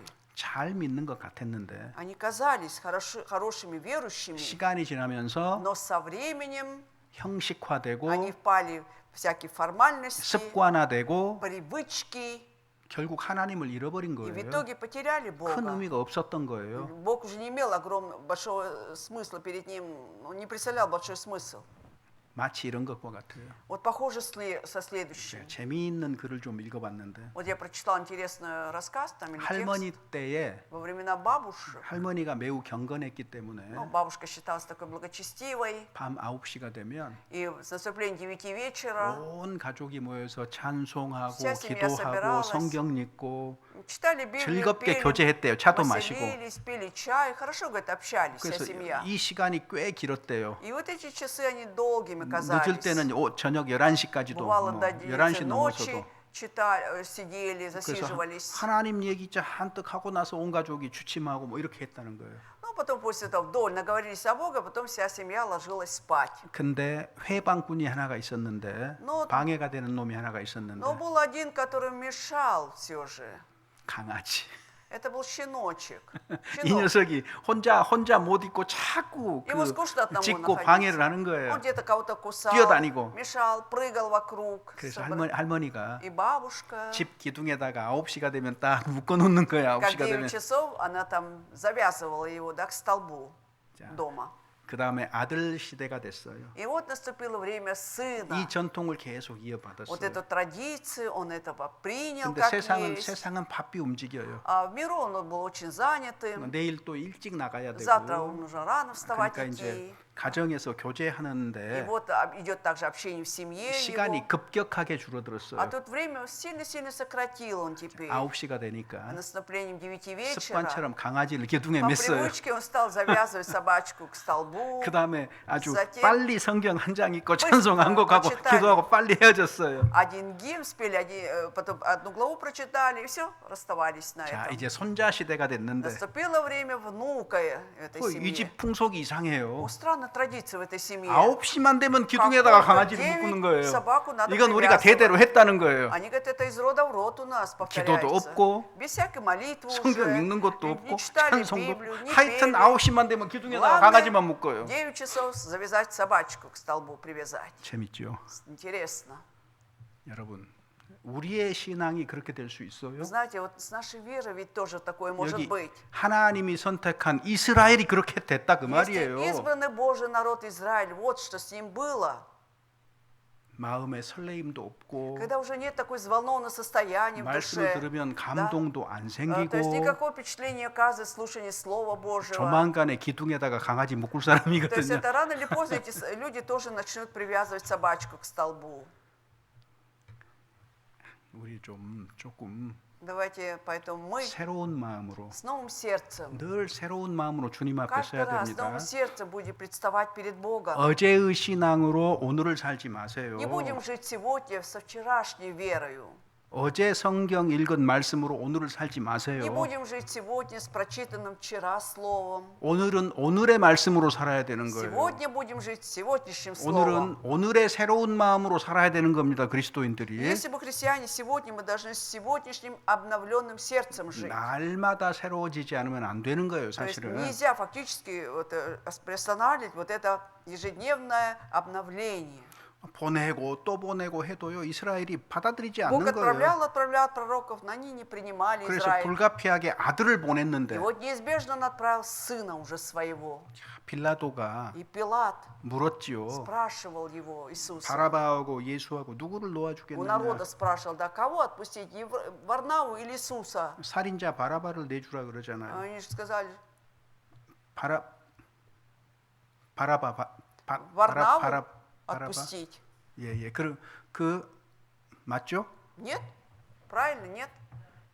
Да. Варнаву хотели отпустить. Он Да. же хотел Варнаву 그리고 отпустить. 이스라엘 사람들이 외칩니다. А израильтяне стали кричать. 빌라도에게 그 피를 우리와 우리 자손에게 Нет, 돌리라는 Иисуса, 거예요. да, пусть кровь его будет на нас и на детях наших. 아무리 조사해봐도 죄가 없어요. Как бы ни исследовали, Пилат видит, что он безгрешен. 예수를 그냥 풀어주면은 밀란이 일어날 것 같으니까 И если так отпустить Иисуса, да, он боялся, что будет 손을 мятеж. 씻었어, 손을 Да? 씻었어요. И он просто решил умыть ноги, руки, извините, умыть 그 руки. 피를 너희가 당하라. Ладно, пусть будет кровь его на вас. 그래서 이스라엘은요, А Израиль, 그 피를 우리와 우리 자손에게 они уверенно стали 돌릴지어다. говорить, да, ладно, пусть будет кровь его на нас и на детях наших. 그래서 AD И 70년에 в 70-м году уже нашей 로마에 эры 의해서 철저히 예루살렘 파괴되고요. полностью был разрушен Иерусалим из-за 전 римлян. 세계로 뿔뿔이 А всему 흩어졌습니다. миру они рассеялись, все израильтяне. AD 135년에 И в 135 году нашей эры, 로마의 하드리안 황제 때는요. во времена императора Адриана Римского, 유대인들은 한 사람도 예루살렘에 거할 수 уже 없다. все, невозможно было ни одному еврею оставаться в 그래서 Иерусалиме. 디아스포라가 된 거예요. И так пошла диаспора.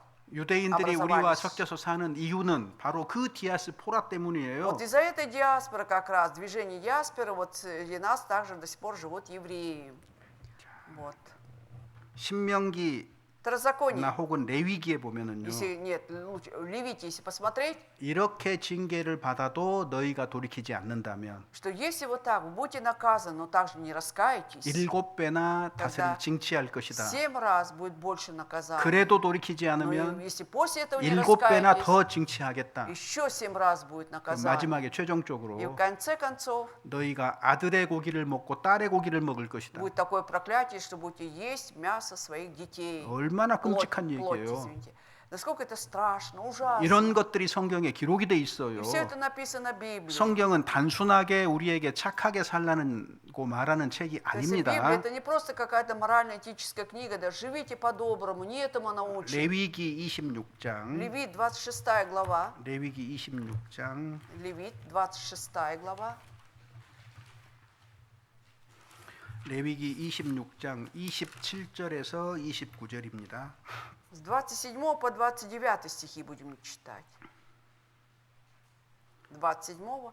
«Если же и после сего не послушаете меня и пойдете против меня, то и я в ярости пойду против вас, и накажу вас семеро за грехи ваши, и будете есть плоть сынов ваших, и плоть дочерей ваших будете есть». 자식을 잡아먹는다고 돼 있어요. Написано, что детей будут есть своих. 그리고 나서 끝이 아닙니다. Еще не конец еще. 33절. 33 стих. «А вас рассею между народами, и обнажу вслед вас меч, и будет земля ваша пуста, и города ваши разрушены». 자, 어때요? Ну как? 이게 모세가 기록했으니까 3,500년에 기록한 건데 3,500 전에 лет, 기록한 да, 건데 было написано, это же Моисей написал. 어때요? 이 말씀이 역사 속에서 성취가 Вот эти 되었을까요? слова 안 в 되었을까요? истории, они исполнились или нет? Притворились? 자, 33절은 틀림없이 이루어졌다는 걸 인정할 Ну, 거예요. 33 вы точно признаете, да, что все это исполнилось. 근데 자식의 고기를 먹는 А вот чтобы 것은요. есть плоть детей своих, 바벨론이 침략했을 때 это когда было нападение Вавилона. 실제로 이런 일이 벌어진 Реально 겁니다. вот это все и происходило. 1000년 뒤에 문자 그대로 이루어진 Спустя 거예요. 1000 лет, буквально как есть, это же все исполнилось. 에레미야 애가 보면은요. 애가 Плач 2장. Иеремии, 2 глава посмотрим. Плач Иеремии, глава 2, 에레미야 2장 에레미야 애가 2장 20절. 20 стих, Плач Иеремии 2:20, страница 800. 같이 읽어 봅시다. Читаем вместе. «Воззри, Господи, и посмотри, кому Ты сделал так, чтобы женщины ели плод свой, младенцев, скормленных ими, чтобы убиваемы были в святилище Господнем священник и пророк». 자, 실제로 에레미야가 경험을 하고 기록을 한 Действительно, 거예요. Иеремия был очевидцем и все это написал. 역사 속에 정말 이 일이 이루어진 В 거예요. истории действительно это все произошло. 왜 이런 일이 벌어졌느냐? А причина, почему так случилось? 하나님이 이스라엘과 언약을 할 때 미리 말씀하신 А ведь 거예요. Бог же заранее проговорил, когда заключал завет с Израилем. 4장 10절. 4 глава 10 стих, тут же, 4:10. «Руки мягкосердых женщин варили детей своих, чтобы они были для них пищей во время гибели тщери народа моего».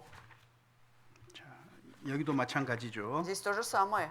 그래서 실제로 이루어졌고 Действительно все это было. 그리고 2차 대전 때에 И во время Второй мировой войны, 히틀러에 의해서 인종 청소 이루어졌잖아요. когда было очищение всех рас, да, из-за Гитлер, 600만 유대인 사망했잖아요. 6 миллионов евреев погибли. 뭐 2차 대전 그러면 우리 러시아도 할 말 많잖아요. Конечно, когда говорим о Второй мировой войне, России есть тоже что сказать. 사실 2차 대전에서 가장 많이 사망한 것은 Именно больше 러시아 всего 사람입니다. погибших были советские люди погибли 그래서 тогда. 나라가 존속하기 위해서 얼마나 많은 희생을 치렀습니까? Просто чтобы страна сохранила, да, себя, вот сколько жертв было.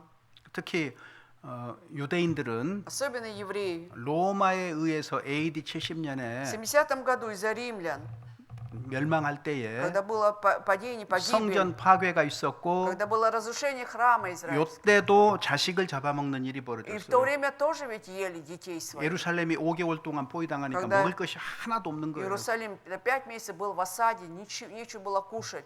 자, 그때에 자식을 И 잡아먹는 일이 тогда 벌어졌습니다. действительно люди поедали детей своих. 그냥 귀족 마리아라는 여인이 Вот когда упоминается одна аристократка по имени Марии, 실제 자식 잡아먹었다고 기록돼 знатная 있어요. дама, она действительно ела своих 당시에 детей. 그 요세푸스라는 사람이 В то время, вот современник того времени, Иосиф Флавий, 유대 전쟁사라는 책을 썼는데 написал книгу «История иудейского народа». 거기에 Или 그대로 «Иудейская 기록돼 있고, история», и там, как есть, он написал это все. 러시아어로도 번역이 돼 있어서 시중 서점에서 얼마든지 발견할 수 있어요. Продается в книжном магазине, «Иудейская война» называется, Иосиф Флавий. 그러니까 사지 마시고 Но не покупайте.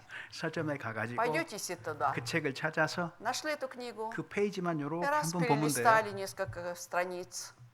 이해되셨죠? Понятно, да? Не 직접 надо 확인해 тратить 보라고요. деньги, 이게 чтобы своими 역사적인 глазами 사실인지 вот 아닌지. посмотрели в оглавлении, нашли, да, правда или нет. 저도 별로 사가지고 소장할 값어치가 없는 책들은요, 그냥 가가지고 이렇게 목차 보고 필요한 것만 이렇게 찾아보고 다시 이렇게 해놔요. Нужные 책값도 книги, я иду 비싸잖아요. туда, все равно дорого покупать все книги подряд, поэтому посмотрю оглавление, перелистаю, потом ставлю на место.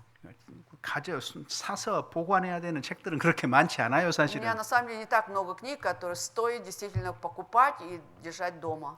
자, 그럼에도 불구하고 이스라엘은 징계는 있지만 멸망은 Но все 없다. равно, хоть и есть наказание у израильского народа, но уничтожения, погибели нет, 그들은 하나님의 증인이고 потому что они Божьи свидетели, 언약이 있기 у них 때문입니다. есть завет с Богом. 그들에 대한 하나님의 말씀을 한번 들어보죠. Вот послушаем слово, которое Бог сказал насчет них. 자, 앞쪽에 에레미야 성경 Иеремия, 31장, Иеремия 31 глава. 에레미야 31장 35절에서 37절입니다. 31 глава с 35 по 37 стихи, страница 770. 31 глава с 35 по 37. Читаем. Так говорит Господь, который дал солнце для освещения днем, уставы луне и звездам для освещения ночью, который возвращает море, так что волны его ревут, Господь Саваоф, имя ему. Если сии уставы перестанут действовать передо мною, говорит Господь, то и племя Израилева перестанет быть народом предо мною навсегда. Так говорит Господь, если небо может быть измерено вверху и основание земли исследовано внизу, то и я отвергну все племя Израилева за все то, что они делали, говорит Господь. 달과 별들의 규정을 바꿀 수만 있다면 Если можно было поменять, да, уставы луне и звездам, 내가 이스라엘도 그렇게 없애겠다 그 말이에요. так бы я и уничтожил бы Израиль. 그러니까 달과 별의 규정이 바뀌지 않는 한 이스라엘은 계속 있다 그 Поэтому 말이고. пока уставы луны и звездам будут неизменными, так и Израиль останется. 그다음에 37절에요. В 37 стихе 우리에게 도전이 되는 말이 있어요. вот слова есть такие, как вызов для нас. 위로 하늘을 측량할 수 있다면 Если небо может быть измерено вверху, 아래로 땅의 기초를 탐지할 수 и 있다면 основание земли исследовано внизу, 내가 이스라엘 버리겠다. тогда я отвергну Израиль. 자, 현대 과학이 어디까지 Вот 왔습니까? современная наука до чего дошла? 하늘 측량할 수 Она 있습니까? может измерить небо 땅의 깊이 측량할 수 или 있습니까? измерить глубину земли? Может измерить. 정말 과학이 발달했는데 Вот смотрите, наука действительно вроде бы развита. 이 우주의 크기가 얼마나 되는지 측량을 못 합니다. Величину вот этой вселенной все равно измерить не может. 여러분, 땅 속으로 들어가는 거요. Вот когда вниз глубоко, да, пытаются войти, 아직 들어가지 못합니다. не- 끝까지. до конца все равно не дошли до глубины всей 현대 земли. 과학으로 불가능해요. Невозможно это с помощью современной науки. 근데 에레미야 때는 이게 가능했겠어요? А во времена Иеремии это было возможно? 너희가 그런 정도가 된다면 내가 이스라엘 버리겠다. 너희 그렇게 할 수 없다 그 Поэтому 말이에요. он говорит, что если действительно вам удастся все это сделать, тогда я отвергну Израиль. Но вы не можете, поэтому я не отвергаю. 하늘의 크기가 얼마나 되는지 우리 인간이 얼마나 지혜가 부족한지 몰라요. Но когда, что касается измерений всей Вселенной, мы понимаем, насколько не хватает человеческой мудрости. 홍수는 아니어도 홍수는 Пусть это не 아니어도 потоп, 한 지역에 뭐. 비가 뭐 몇 시간 폭우가 да, 내리잖아요. представляете, ливень будет хотя бы несколько часов идти непрерывно какой-то местности, 다 휩쓸려가 все 버려요. может смыть. 집도 И 휩쓸려가더라고. дома смывает. 인간이 Да. 인간과 Это 인간의 говорит о 문명이 том, 튼튼한 것 같아도 Кажется, что цивилизация человеческая, она такая прочная, крепкая. 비가 조금만 많이 와도 Но чуть-чуть больше нормы пойдет дождь уже, 견디지 и человек 못합니다. бессилен, не сможет ничего сделать. 인간은 Поэтому человек 스스로 생각하는 것만큼 강한 존재가 아니에요. не такой сильный, как сам думает о себе. 지혜가 무궁하지도 않아요. Нет у него безграничной мудрости, 하늘도 땅도 잴 также 수가 없는 не сможет 상태예요. измерить ни небо, ни под землей. 자, 그래서 이스라엘이 엄청난 환란을 당했다. 이건 아시죠? И вы знаете, да, через какие скорби прошел Израиль. 우리 러시아 분들은 더 잘 알 것 Мне 같아요. кажется, именно россияне, вы хорошо знаете об этом. 저는 유대인이 없는 한국에서 살았는데 Я-то жил в Южной Корее, где вообще нет евреев. 유대인 그러면은요 Когда мы слышали еврей, 괜히 마음에서 올라와요. почему-то сразу негатив какой-то выходил из души. 뉴스 보면 И когда новости читаешь, читали, слушали. 그분들만 유난해요. 좀 Вот 특별해요. почему-то это какое-то особое отношение было 가만히 к ним. 보면은 누구 말도 안 들어요. Когда посмотришь, они никого не слушают. 미국 말 듣는 척 하지만 안 듣고, Делают вид, что слушают американцев, но ведь не слушает их до конца. 과거에 소련 말 듣는 것 같지만 안 Или в 듣고, прошлом казалось, что они слушают СССР, но нет. 쟤네들은 왜 혼자 저렇게 잘난 И 거야? думаешь, так что не так они такие особые? 질투. Да, вот эта ревность была какая-то. 그래서 기분 나빴어요. И было не было 아이, настроения 그리고 뉴스 слушать. 시간에는 우리하고 상관도 없는 유대인 얘기는 왜 빠지지도 않고 И 나오는지. думаешь так, во время новостях, зачем они нам рассказывают об евреях, которые не имеют никакого отношения к нам, без конца упоминают их? 그런 생각들을 했어요. Я тоже так думал раньше, 근데 성경을 размышлял. 보면서 그렇지 않다는 Но 것을 теперь, 발견했고, читая Библию, я понял, что так 그들이 нельзя. 다른 민족들 눈에 두드러지게 보이는 이유가 있더라고요. Что и была 성경에 보니까. причина, почему этот народ выделялся среди других народов, читая Библию, я это понял. 약속한 대로 그들은 엄청난 환란 속에 И 있었습니다. как было обещано Богом, они находились в великой скорби. 자, 그런데 증인이니까 Но поскольку свидетели, 1948년 5월 14일에 14 мая 1948 года 독립했어요. они обрели независимость. 그 다음 날 И на следующий день 유엔에서 나라를 인정했어요. Организация Объединенных Наций признали это как государство. 투표를 했는데요. Было голосование. 찬성이 33표, Одобрили 35 голосов, 반대가 13표, против 13 голосов 기권 10표. и воздержавшиеся 10 голосов. 그래가지고 유엔에서 인정이 된 거예요. Поэтому ООН пришлось признать это как государство. 그 다음 날 아침에 영국군 Правда, на 물러갔어요. следующее утро, да, британские войска уже эвакуировались. 그 다음에 그날 오후에 전쟁 났어요. Но в этот же день после обеда война же разразилась. 아랍 5개 나라하고 전쟁 붙었어요. Ближневосточная война с 5 арабскими 독립한 지 государствами. 하루 만에요. За один день после независимости, представляете, воевать нужно. 누가 이겼어요? А кто победил тогда? 이스라엘. Израиль победил. 1차 중동 전쟁, Это первая Ближневосточная война была. 2차 중동 전쟁, Затем вторая 3차 Ближневосточная. 중동 전쟁. Третья была Ближневосточная война. 아랍 14개 국가와 Когда 이스라엘. 14 арабских государств пошли против одного Израиля. 6일 만에 전쟁 За 끝났어요. 6 дней война закончилась. 이집트가 항복해 버렸어요. И Египет капитулировал. 이제는 지는 게 없어요. Тогда больше после этого не проигрывал 그리고 이 Израиль. 3차 전쟁 И 때에 во время Третьей 옛 Ближневосточной 수도 예루살렘, 구 예루살렘까지 찾은 거잖아요. прежний Иерусалим, как столицу, они вернули себе. 자, 성경은 뭐라고 예언을 했냐면 А Библия о чем пророчествовала? 그들은 하루 만에 독립한다고 돼 Что 있습니다. сказано в Библии уже, что они за один день обретут независимость. 이사야 성경 66장 Исайя 66.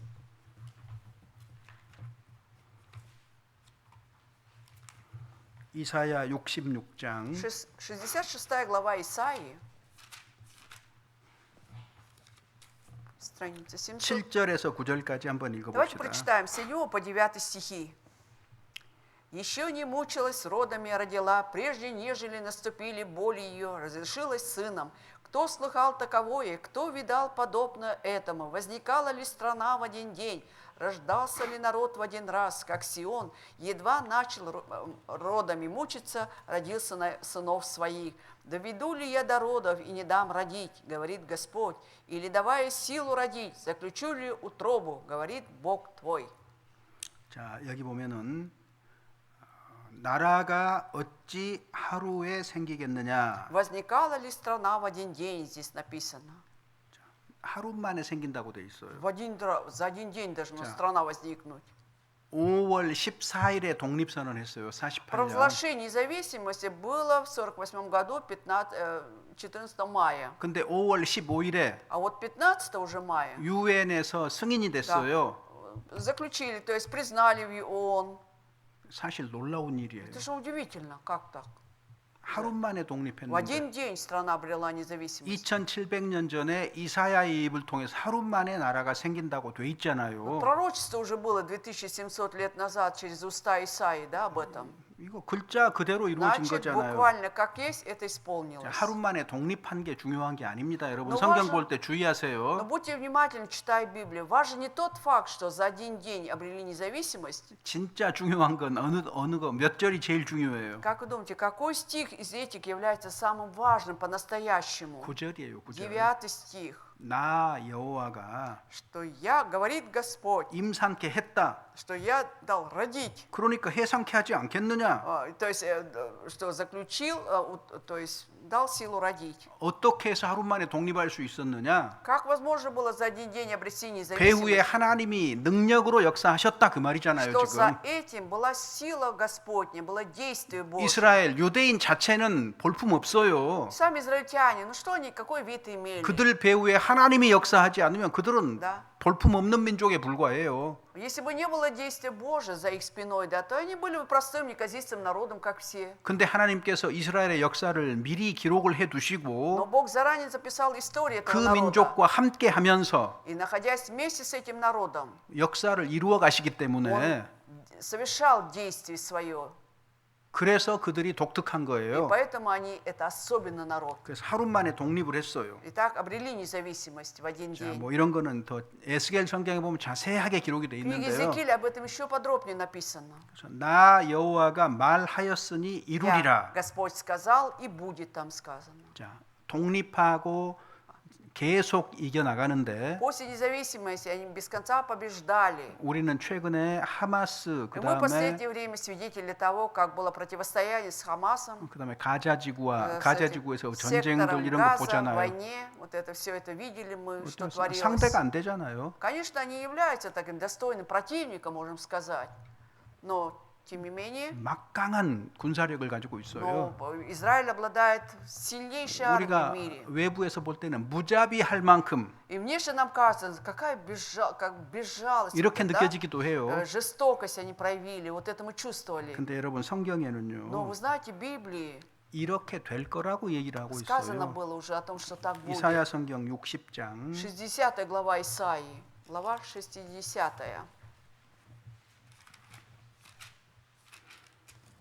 22절입니다. 22 стих. Давайте читать. От малого произойдет 1000, и от самого слабого сильный народ. Я, Господь, ускорю совершить это в свое время. 그 작은 자가 천을 От 이루겠고 малого произойдет 1000, 그 약한 자가 и от 강대한 самого 국가를 слабого 이루겠다 그 сильный народ 말이거든요. произойдет. Так. 자, 강대한 국가가 되니까 И поскольку стал сильным государством, 때가 되면은 하나님이 이걸 이루신다고 얘기를 и 했어요. Бог говорит, что придет время, свое время, Он все это совершит. 12절에 В 보면은 12 стихе. Ибо народ и царство, которые не захотят служить тебе, погибнут. И такие народы совершенно истребятся. 이스라엘과 화친하거나 그들을 섬기지 아니하는 나라는 Те народы, которые являются недружественными для Израиля, да, будут врагами, 진멸하겠다 성경이 이렇게 돼 в Библии 있잖아요. написано, что истребятся они. 그러니까 하마스라든가 Поэтому если взять Хамас, 지금 그 팔레스타인과 전쟁 같은 Палестина, вот 것들에 эти взять 그냥 그 противостояние, войны, 현상에만 주목을 하지 말고 мы не должны обращать внимание только уже на явление, а посмотреть 근본적으로 배후에 하나님이 있다는 생각을 основную 해야 причину, 됩니다. что за этим был Бог, есть Бог. 자, 그래서 이스라엘과 가까이 하는 것이 좋은 외교 정책이 될 거예요. Поэтому хорошая дипломатическая политика, да, это когда ты дружишь с Израилем. 자, 돈을 잘 버는 민족이 있잖아요. Народ, 돈을 잘 который хорошо умеет зарабатывать деньги. 머리도 비교적 좋은 민족 있잖아요. И на самом деле очень гениальные люди, да, голова у них хорошо работает. Есть 누구죠? такие народы. Есть такой народ. Это какой народ? 유대인. Это евреи. 여러분도 유대인 그러면 조금 다른 눈으로 보지 않으세요? Вот когда мы видим евреев, вы разве не смотрите на них немножко другими глазами? 어때요? Да? Все же как-то чувствуем особенность. Да? 어떤 사람이 유대인이다 그러면 Когда кто-то представляется, говорит, что я еврей по 그냥 национальности, 조금 인정이 되는 게 있어요. все равно мы что-то вот признаем в них. 제가 사시하고 얘기하다가 Вот я беседовал с Сашей, 학교에서 젊은 누가 가르쳐요? кто вас преподает там в школе? 25된 선배 하나가 강의한대요. Он что, 25-летний человек один лекции читает. 25살인데? Я говорю, 25-летний уже? 그랬더니 사샤가요. И Саша сказал, 유대인이에요 а он 그러더라고. еврей, говорит. 이해됐어 이제. Все понятно, 이해됐어. говорю, все понятно. 제가 이해됐어요. Мне стало понятно. 그렇게 인정이 되는 게 То 있다니까요. есть все равно мы что-то признаем, так ведь? 맞죠? Верно? 그래서 이스라엘이 돈을 잘 버는데 Итак, Израиль хорошо умеет зарабатывать деньги. 왜 그럴까요? Израильтяне, почему? 돈 잘 번다까지만 알면 안 돼요. Недостаточно только знать, что да, они хорошо зарабатывают, и 그 все. 배후에 Но нужно знать, что за 하나님이 этим 일하신다. есть Бог работает. 돈 잘 벌게 한다고 약속을 해두시고 성경에 기록해 Он 놨다니까요. обещал этому народу, что они будут хорошо зарабатывать, и об этом написано в Библии. 자, 신명기 Второзаконие, 8장 8 глава. 신명기 8장 8 глава, Второзаконие, 17절 18절 17-18 стихи. 8 глава, Второзаконие, 17-18. «И что бы ты ни сказал, сердце твое, моя сила и крепость руки моей, приобрели мне богатство сие, но чтобы помнил Господа Бога твоего, ибо Он дает тебе силу приобретать богатство, дабы исполнить, как ныне, завет свой, который Он клятвою утвердил отцам твоим». 우리가 능력이 있고 우리가 Как бы они ни сказали, вот 힘이 мы 있어서 такие сильные, у нас 우리 есть 손으로 재물을 способность, 얻었다 이렇게 생각하기가 쉽잖아요. чтобы это руки наши приобрели нам богатство, вот так же легко думать. 하나님이 각각의 동물들에게 어떤 특성을 넣어 주신 것처럼 Вот так же, как каждому животному Бог дал какие-то свои особенные свойства, 유대인들에게는 재물 Да. 얻을 능력을 담아 주셨다 그 поэтому также 말이거든요. иудеям Он дал вот эту способность, приобретать богатство. 그래서 재리에 돈에 아주 밝은 거예요. 셈에 밝은 겁니다, 이 사람들이. И поэтому они очень сведущи насчет того, чтобы приобретать богатство. 17절만 알면 안 되고 18절을 알아야 Но мало 돼요. нужно знать только 17, нужно еще 18 стих знать. 15장 6절. Хорошо. И теперь читаем 15 главу, 6 стих. 15:6. «Ибо Господь, Бог твой, благословит тебя, как Он говорил тебе, и ты будешь давать взаймы многим народам, а сам не будешь брать взаймы. И господствовать будешь над многими народами, а они над тобой не будут господствовать». 자, 여기 보면은 Вот здесь смотрите. 지금 이스라엘 나라가 없던 Это 때입니다. было время, когда не было государства Израиль. 모세가 가나안 땅에 들어가기 직전에 한 Это 말이니까요. буквально перед тем, как Моисей войти в Ханаанскую землю, он сказал. 자, 근데 Но 여기 네가 여러 나라에 돈을 구워 준다. и ты будешь давать взаймы многим народам, 이스라엘이 여러 나라에 돈을 구워 준다. что Израиль, оказывается, будет давать взаймы многим 오늘 народам. 오늘날 IMF 같은 сегодняшний 건 день 유대 자본이죠. Международный валютный фонд, он состоит из еврейского капитала. 빚이 가장 많은 나라가 어느 나라인 줄 아세요? Вы знаете, где больше всего долгов, в какой стране? 어느 나라가 빚 많을까요? Какая страна имеет больше всего долгов? 미국입니다. 미국. Оказывается, это Америка. 미국이 빚이 Да. 제일 많아요. Вот там много всего внешних долгов. 근데 미국은 어디서 돈을 빌려왔을까요? А как вы думаете, где брал эти деньги, где брала Америка эти деньги? 유대인들의 자본을 빌려온 겁니다. То есть она брала взаймы вот этот капитал у евреев, еврейский капитал. 여러분 유대인의 날이 있거든요. Вы знаете, 미국에 в Америке есть даже есть День евреев. 그때 미국 국회가 하루 쉽니다. В этот день даже Сенат или Конгресс Америки отдыхает.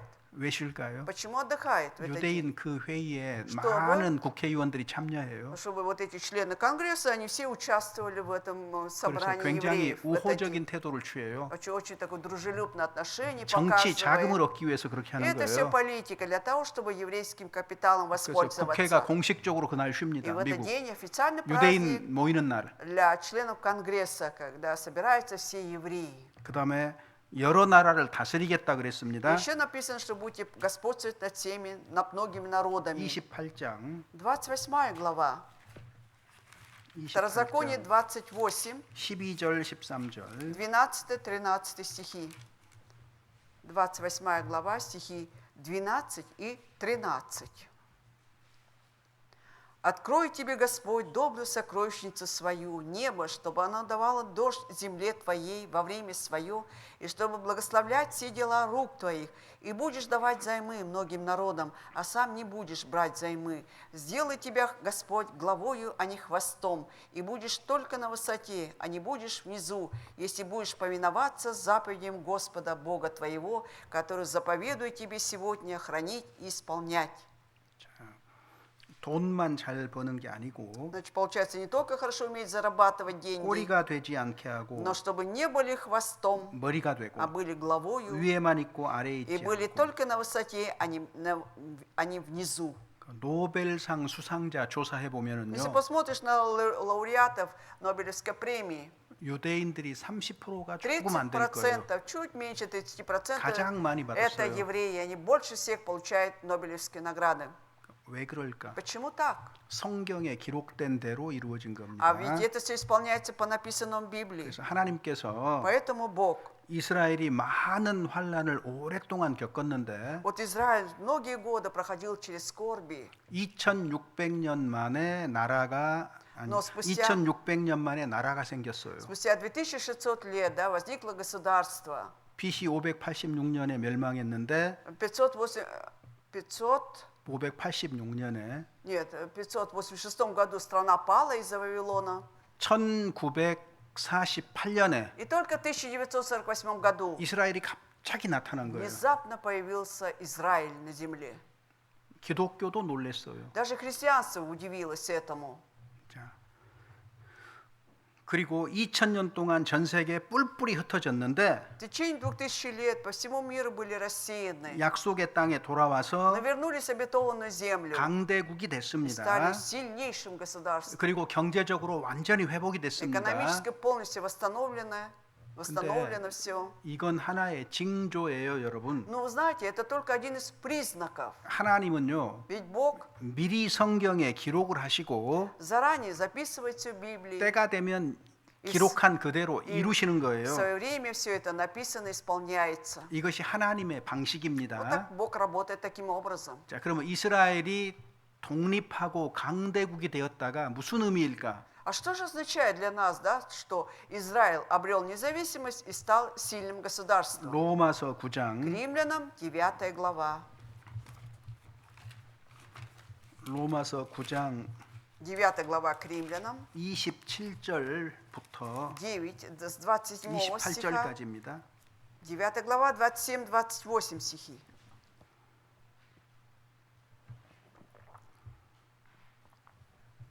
Читаем. А Исаия провозглашает об Израиле, хотя бы сыны Израиля были числом, как песок морской, только остаток спасется. Ибо дело оканчивает и скоро решит по правде. Дело решительное совершит Господь на земле. 자, 여기 그 앞쪽에 보면은요. До этого, если читать, 25절에 в 25 내가 стихе, 내 백성 아닌 자를 내 백성이라 «Не мой народ назову моим народом, 사랑치 아니한 자를 사랑한 자라 и 부르리라. невозлюбленную возлюбленную». 누구예요? 내 Так. 백성 아닌 자. Не мой народ это кто? Что за народ? 24절 보면 이방인이라는 걸 알 수 В 있어요. 이방인. 24 стихе написано, что это язычники. 그러니까 이방인들도 하나님의 백성이 되는 거예요. Значит, и язычники становятся Божьим народом. 그들도 И они 영생 얻는 겁니다. будут иметь жизнь вечную. 자, 그 다음에요. Затем, 27절에 в 27 стихе, 또 이사야가 а Исаия провозглашает 대해서 외쳤어요. об Израиле. 이스라엘 사람이 아무리 많아도 Как бы ни было много израильтян, 남은 자가 구원을 받게 될 только 것이다. остаток спасется. 자, 그러니까 구원의 순서가 정해져 있잖아요. Хорошо, значит, мы видим здесь очередность получения спасения, да? 먼저 유대인에게 예수가 모습을 보였습니다. Иисус, да, сначала показался иудеям, 그들이 배척했습니다. но они отвергли его. 이제 이방인들에게 И теперь 은혜가 넘어갔습니다. Благодать перешла на язычников. 그래서 이것이 교회 시대예요. Это время уже церкви. 우리는 Мы 교회 시대, 은혜 시대입니다. живем во время благодати, во время 이때에 церкви. 이방인들이 영생 얻을 수 И 있어요. в это время язычники могут получить жизнь вечную. 그런데 유대인들은 하나님의 증인이기 때문에 Но поскольку евреи это же Божьи свидетели, 버림받지 않아요. они не будут 그래서 оставлены. 교회 시대가 끝나면 И поэтому по окончании времени церкви 잠깐 некоторое время 유대인들이 구원받는 일이 있어요. иудеи будут получать спасение. 14만 4천이 Но только 구원받습니다. 144 자, тысячи. 이런 일이 있는 다음에 И после всего этого, 그 다음에 затем, 28절에 в 28 стихе, 이 말씀이 다 이루어지면 все это, когда закончится, 필하시고 끝내시리라. Дело решительное совершит 역사를 Господь. 끝내겠다 그 То есть 말이에요. закончит историю на этой 언제 земле. 끝난다고요? Когда это завершится? 유대인 구원이 이루어지면 다 Когда 끝나는 거예요. спасение язычников состоится, потом все завершится. 성경은 분명하게 얘기하고 Поскольку 있습니다. Библия четко и ясно нам говорит, 자, 이방인들이 지금은 구원받고 있어요. сейчас язычники получают 교회 спасение. 시대에 Это во время церкви. 2000년이 지속이 되고 있는데 Вот 2000 лет уже продолжается, 그런데 Но 이걸 보면서 и глядя на это, 유대인들이 시기하고 질투하는 거예요. то есть иудеи, они проявят зависть и ревность. 이런 방식으로 하나님이 그들 중에서 얼마를 건지는 겁니다. Вот таким образом Бог, да, среди них какое-то число спасает. 로마서 11장 보시면은요. 11 главе к римлянам, 11 главе. 왜 예수님을 받아들이지 않느냐 그들이 Почему они не принимают Иисуса Христа? 25절 읽어보죠. 25 стих читаем. «Ибо если ты отсечен от дикой по природе маслины и не по природе привился хорошей маслине», то... 어디 이상한데 11장 25 или 24? 11장 25절. Ой, извините, я не тот прочитал. Читаем 25. «Ибо не хочу оставить вас, братья, невидение о тайне сей, чтобы вы не мечтали о себе, что ожесточение произошло в Израиле отчасти до времени, пока войдет полное число язычников». 여기 비밀이라고 했습니다. Написано о тайне. 구약 시대에는 이것이 감추어져 있었다 그 Да, 말이에요. действительно, это было сокрыто в ветхозаветное 근데 время. 이 비밀이 지금 열리는 거예요. Но 신약 теперь 때에 эта тайна в новозаветное время открывается, 이방인의 충만한 수가 들어온다 그랬어요. что пока войдет полное число язычников. 이방인 중에서 충만한 숫자가 구원을 받게 될 것이다. Имейте в виду, что среди язычников огромное число язычников получит спасение. 이것이 언제예요? Только когда это все? 누가복음 21장에 От Луки, 보면은 21 главе, 때가 나와 있어요. там 때가. время указано. 여기 잡아두시고요. Оставьте закладку к римлянам. От Луки, 21 глава, 24절에 보면은 24 стихе. 21장 24절에 보면은 21 главе от Луки, 24 стихе. «И падут от острия меча, и отведутся в плен во все народы. Иерусалим будет попираем язычниками, доколе не окончатся времена язычников». 여기 이방인의 때라고 했죠. Написано о времени язычников. 민족적으로 이방인들이 구원받는 때를 Это 가리키는데 говорится о времени, когда вот язычники, как народы, да, будут получать, языческие народы будут получать спасение. 이것이 교회 시대를 얘기해요. Здесь имеется в виду время церкви. 지금 2000년 시간이 Вот 흘러갔습니다. уже это время, в течение 2000 лет проходит. 교회 시대 때에 이방인들의 충만한 수가 구원을 받는데 Во время церкви огромное число язычников получает спасение. 지금 여기 보면은 로마서 다시 돌아가면은요. Если возвратиться опять к римлянам, 25절에 보면은 в 25 стихе, 이방인의 충만한 수가 들어올 때까지는 이스라엘은 민족적으로 예수를 배척한다 그 말이에요. то Израиль как народ, да, будет отвергать Иисуса Христа, не принимать, но пока не войдет полное число 근데 язычников. 숫자가 차면은 И когда наполнится это число язычников, 그리하여 온 이스라엘이 이 구원을 얻으리라. весь Израиль тогда спасется. 여기는 온 이스라엘 그랬을 때 모든 이스라엘 사람을 말하는 것이 아니고 Здесь под всем Израилем не имеется в виду все израильтяне. 민족적으로 이스라엘에서 구원받는 일이 벌어진다 그 Просто 말이에요. как народ Израиль будет получать спасение. Вот о чем речь. 왜 Как 로마서 народ. 9장부터 11절은 개인의 얘기가 아니거든요. Почему? Потому что к Римлянам с 9 по 11 главе не говорится об одном человеке индивидуально.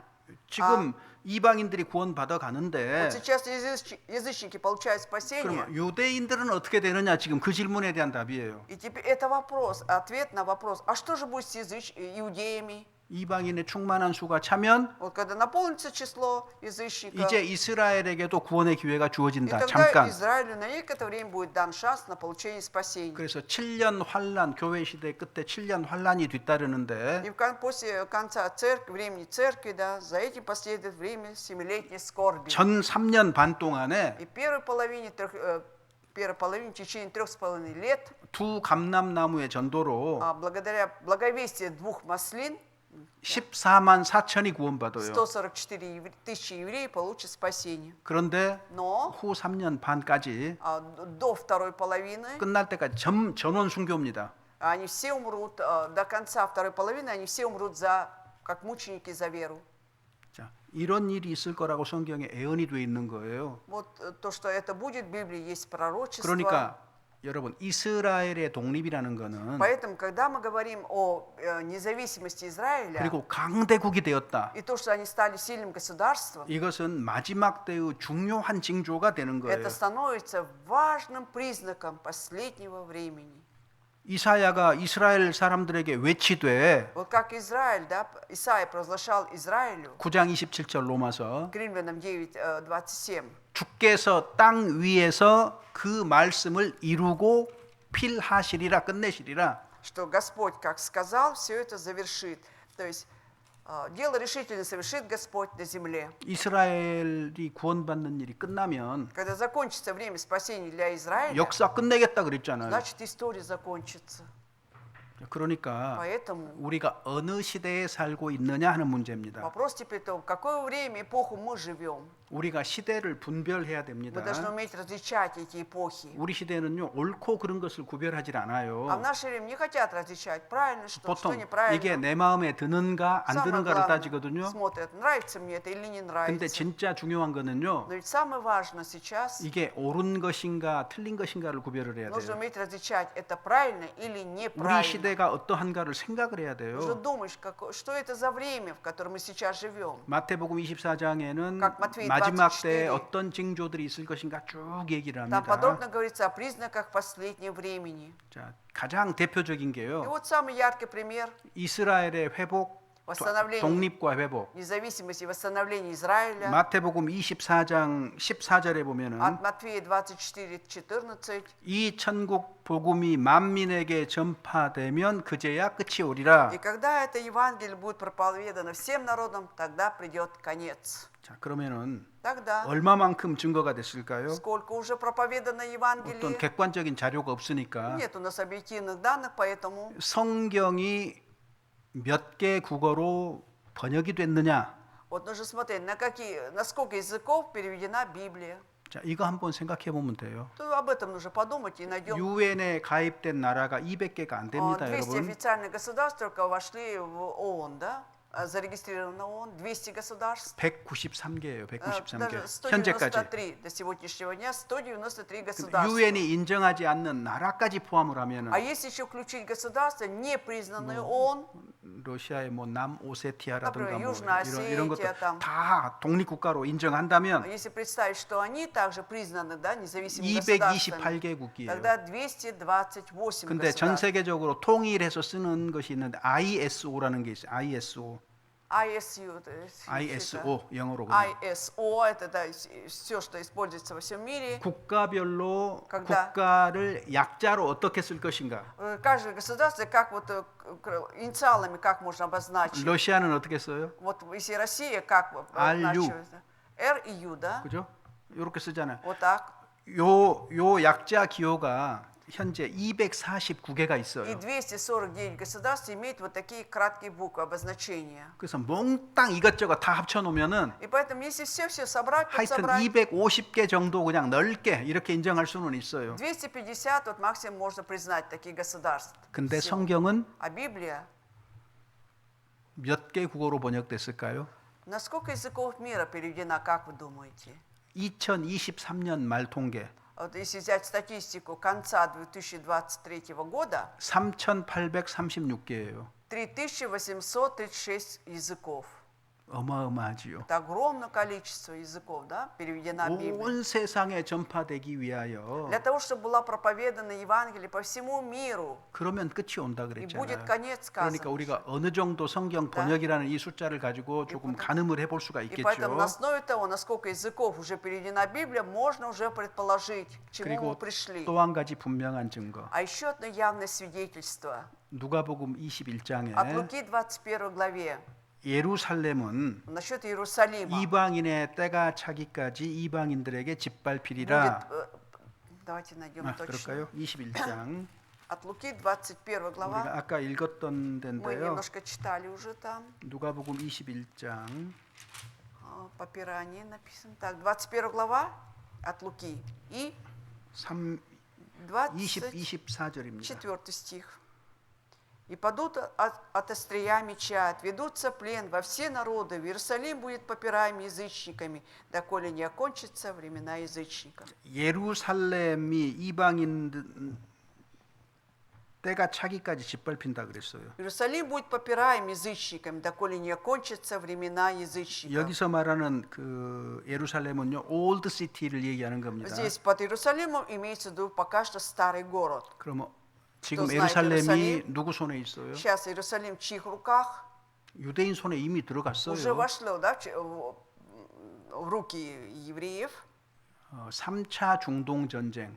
Третья ближневосточная война. 1967년 6월 7일에 7 июня 1967 года 이미 이스라엘 손에 들어갔어요. уже Иерусалим вошел в руки евреев. 얼마나 많이 이스라엘이야. 시간이 흘렀죠? Уже столько времени прошло, 67 года, 한 50년, 40, уже 50, ну, 한 по 40, 50년 가까이 8, 지났잖아요. почти 50 лет.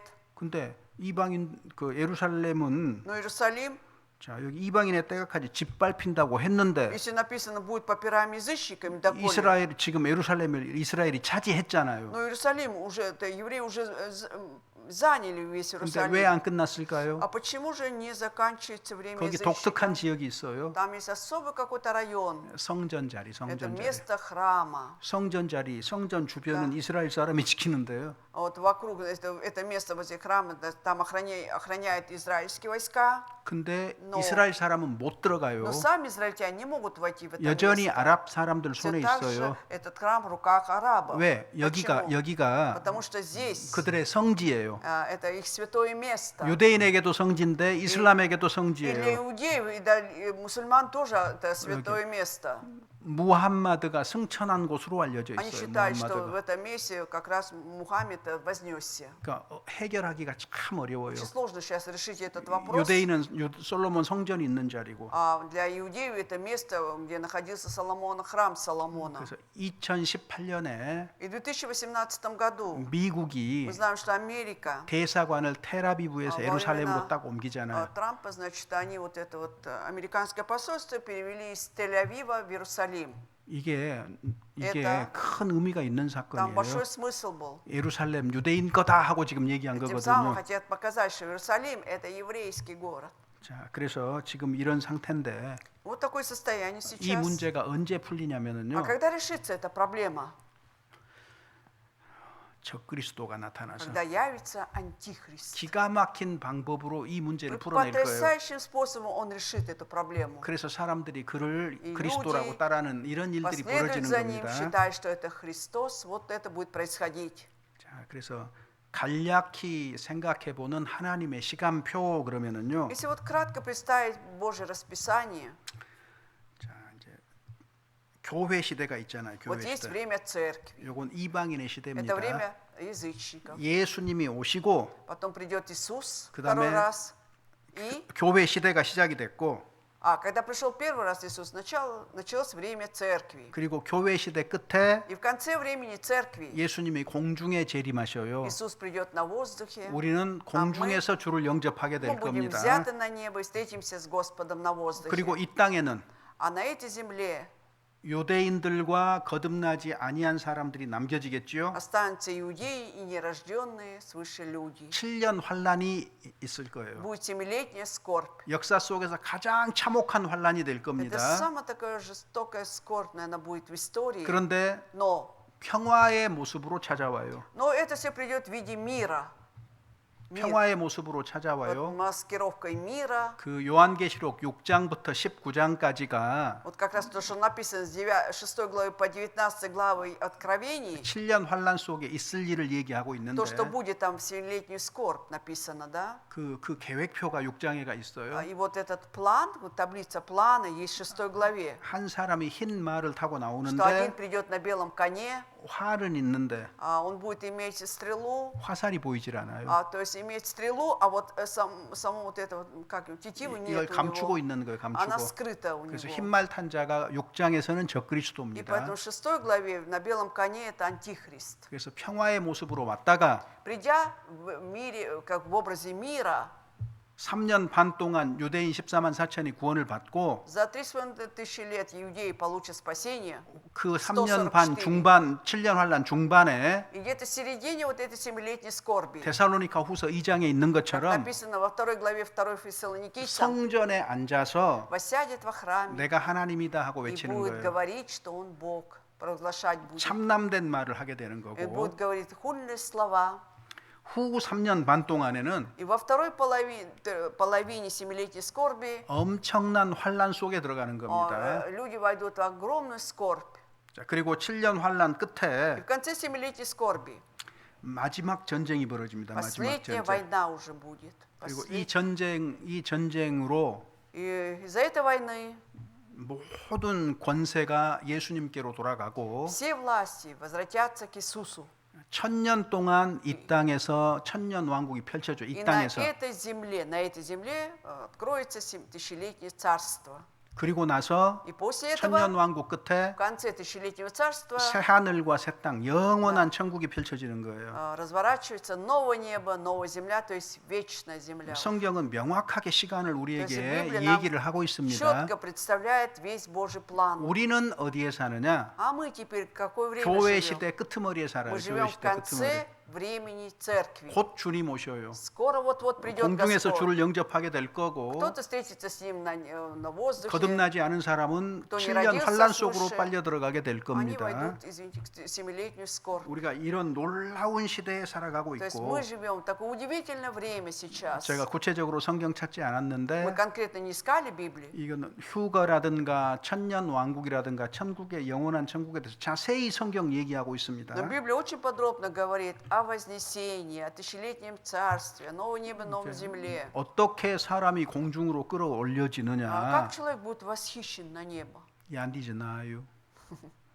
근데요, Но 내가 올라가려고 노력하면 안 되고 не надо самим стараться, вот подняться туда. 사람마다 무게가 달라서 이거 곤란할 거예요. 내가 가려고 Если 하면은 каждый будет стараться сам подняться, у каждого свой вес, тяжело это будет. 우리 안에 계신 성령께서 Просто Дух Святой, пребывающий внутри нас, 부활의 몸을 입혀서 우리를 облечет 끌어올리실 нас в 거예요. воскресшее тело, и мы воскресшими уже будем 그래서 подняты. 성경에 이런 그림들이 있어요. В Библии есть такие вот образы есть. 에녹이라는 사람이 Енох, допустим, 하나님과 300년 동안 동행하다가 300 лет ходил пред Богом, да? 죽음을 보지 않고 하늘로 не 올라가잖아요. не узрев смерти, поднялся. 왜 이런 얘기를 А зачем 적어놨을까요? нужно было про это писать в Библии?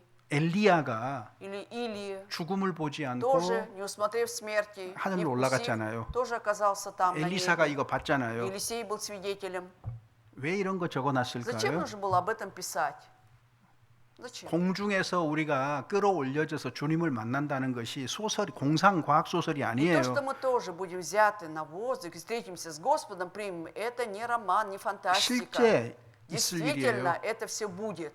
자, 뉴턴이라는 사람이 아이작 뉴턴 알죠? Исаак 과학자. Ньютон, все вы знаете 아주 этого 유명한 ученого, 과학자잖아요. известный ученый физик. 휴거를 믿는 사람이에요. Он верил в то, что человек будет восхищен на 수업 небо. 시간에 제자가 И 질문합니다. во время урока ученика задает вопрос ему: 선생님처럼 뛰어난 과학자가 вот вы такой выдающийся ученый, 아니 사람이 공중으로 끌어올려진다는 걸 говорите, 어떻게 как вы 믿으십니까? можете поверить, что человек будет взят на воздух? 뉴턴이 восхищен. 제시한 방법. И вот он какой способ предлагает Ньютон. 모래 상자를 Принесите, 가져와 говорит, ящик с песком 그다음에 и 철가루를 뿌리고 рассыпьте там вот эти железную стружку. 강력한 자석을 그 Да? 위에 이렇게 Сильный 가지고 магнит притащите, принесите. 어떻게 И 됐을까요? когда поднимут, поставят это, 철가루만 전부 только 붙겠잖아요. вот эти вот железные стружки прилепятся к магниту. Так, ведь? 이렇게 될 걸세. Вот так вот и будет с нами при восхищении на небо. 더 분명한 설명이 어디가 Где еще 있겠어요? найдешь более ясно наглядного пособия, 하나님이 примера? 강력하고 전능하신 능력으로 끌어올리시는 거예요. Бог своей всемогущей силой, да, Он силой своей поднимет нас. 이것도 굉장히 그 흥미진진한 얘기 아니에요? Разве это не любопытный 제가 рассказ? 두 마음이 싸우는데요. Вот два сердца враждуют.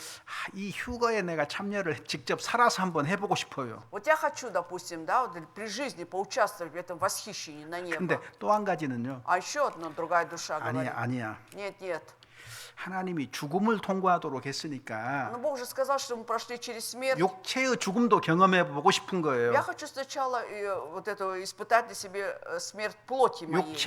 육체의 죽음을 경험하고 Испытай 공중으로 끌어올려지는 쪽이 좋을지, физическую смерть, а потом буду взят, восхищен на небо. Вот это хорошо. 아니면 살아 있는 중에 그냥 Либо 공중으로 가는 것이 더 좋은 건지. Будучи живым, буду восхищен. Что лучше? 제가 마음이 이쪽으로 기울었다 저쪽으로 기울었다 그래요. И когда эта душа, значит, то к этому преклоняется, то к другому преклоняется варианту. 뭐 제 뜻대로 되는 것은 아니겠지요. Конечно, все не по моей воле все это будет. 그렇지만은 Тем не менее, 생각하면은 즐겁습니다. когда подумаешь об этом, радостно бывает. 즐거워요. Радостно. 이 세상 피곤하잖아요. Мы уже устали жить в этом 고단하잖아요. мире. Трудно жить. 헛된 거 많잖아요. Много чего суетного. 눈도 팔리고 마음도 팔릴 것도 너무 많잖아요. Много что привлекает глаза мои, что сердце 나는 привлекает. 거룩하고 경건하게 살고 А я 싶은데 хочу жить освященно, благочестивой жизнью. 내가 원하는 만큼 되지도 않잖아요. Но не получается так, как я хочу. 항상 부족하고 연약함을 느끼잖아요. Всегда чувствую свои недостатки, что я слабый такой. 근데 Но 부활의 새로운 몸을 입고 나 как 공중으로 подумаю,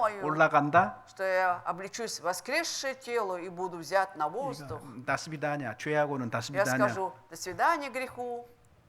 진짜 해방 Я 자유잖아요. точно тогда уже полностью освобожусь. 그래서 성경에서 휴거 관계되는 얘기 들으면 저는 너무너무 즐거워요 개인적으로. Я не знаю, я лично очень радуюсь, когда читаю вот эти местописания о восхищении на небо. 이사야 성경 Исайя, 55장 55 глава, 11절입니다. 11 стих.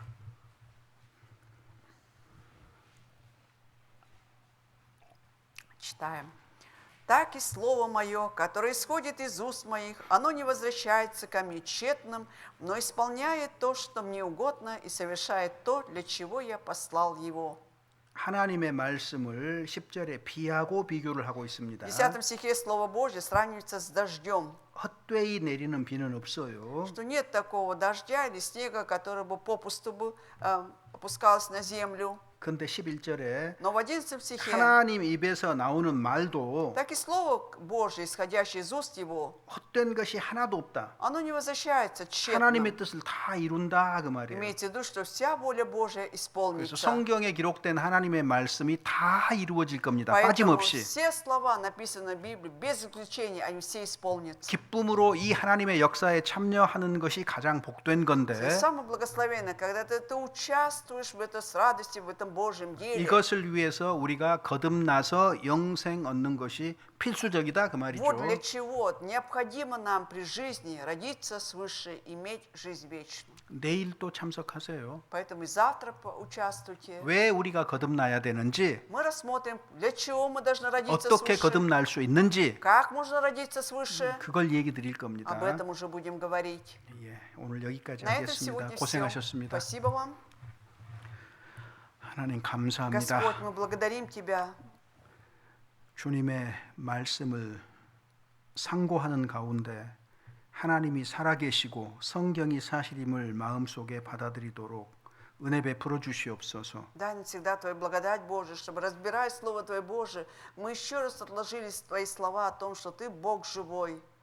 저희 마음과 형편을 지켜주시고 내일 또 나아와서 거듭나는 은혜를 경험하게 해 И также 주시옵소서. усмотри, Господь, наше сердце, наши обстоятельства, чтобы мы завтра обязательно пришли и услышали Слово для рождения свыше. 영생의 기쁨 가운데 부활의 소망 가운데 남은 삶을 살아가도록 은혜 베풀어 И дай Твою 주시옵소서. благодать, что мы остаток своей жизни жили в радости от того, что имеем жизнь вечную, что нас ожидает воскресение. 돌아가는 발걸음도 안전하게 И 보호하여 храни, Господь, наши 주시옵소서. стопы домой, чтобы благополучно все вернулись. 예수님의 이름으로 Во имя Иисуса 기도드립니다. Христа молимся. 아멘. Аминь.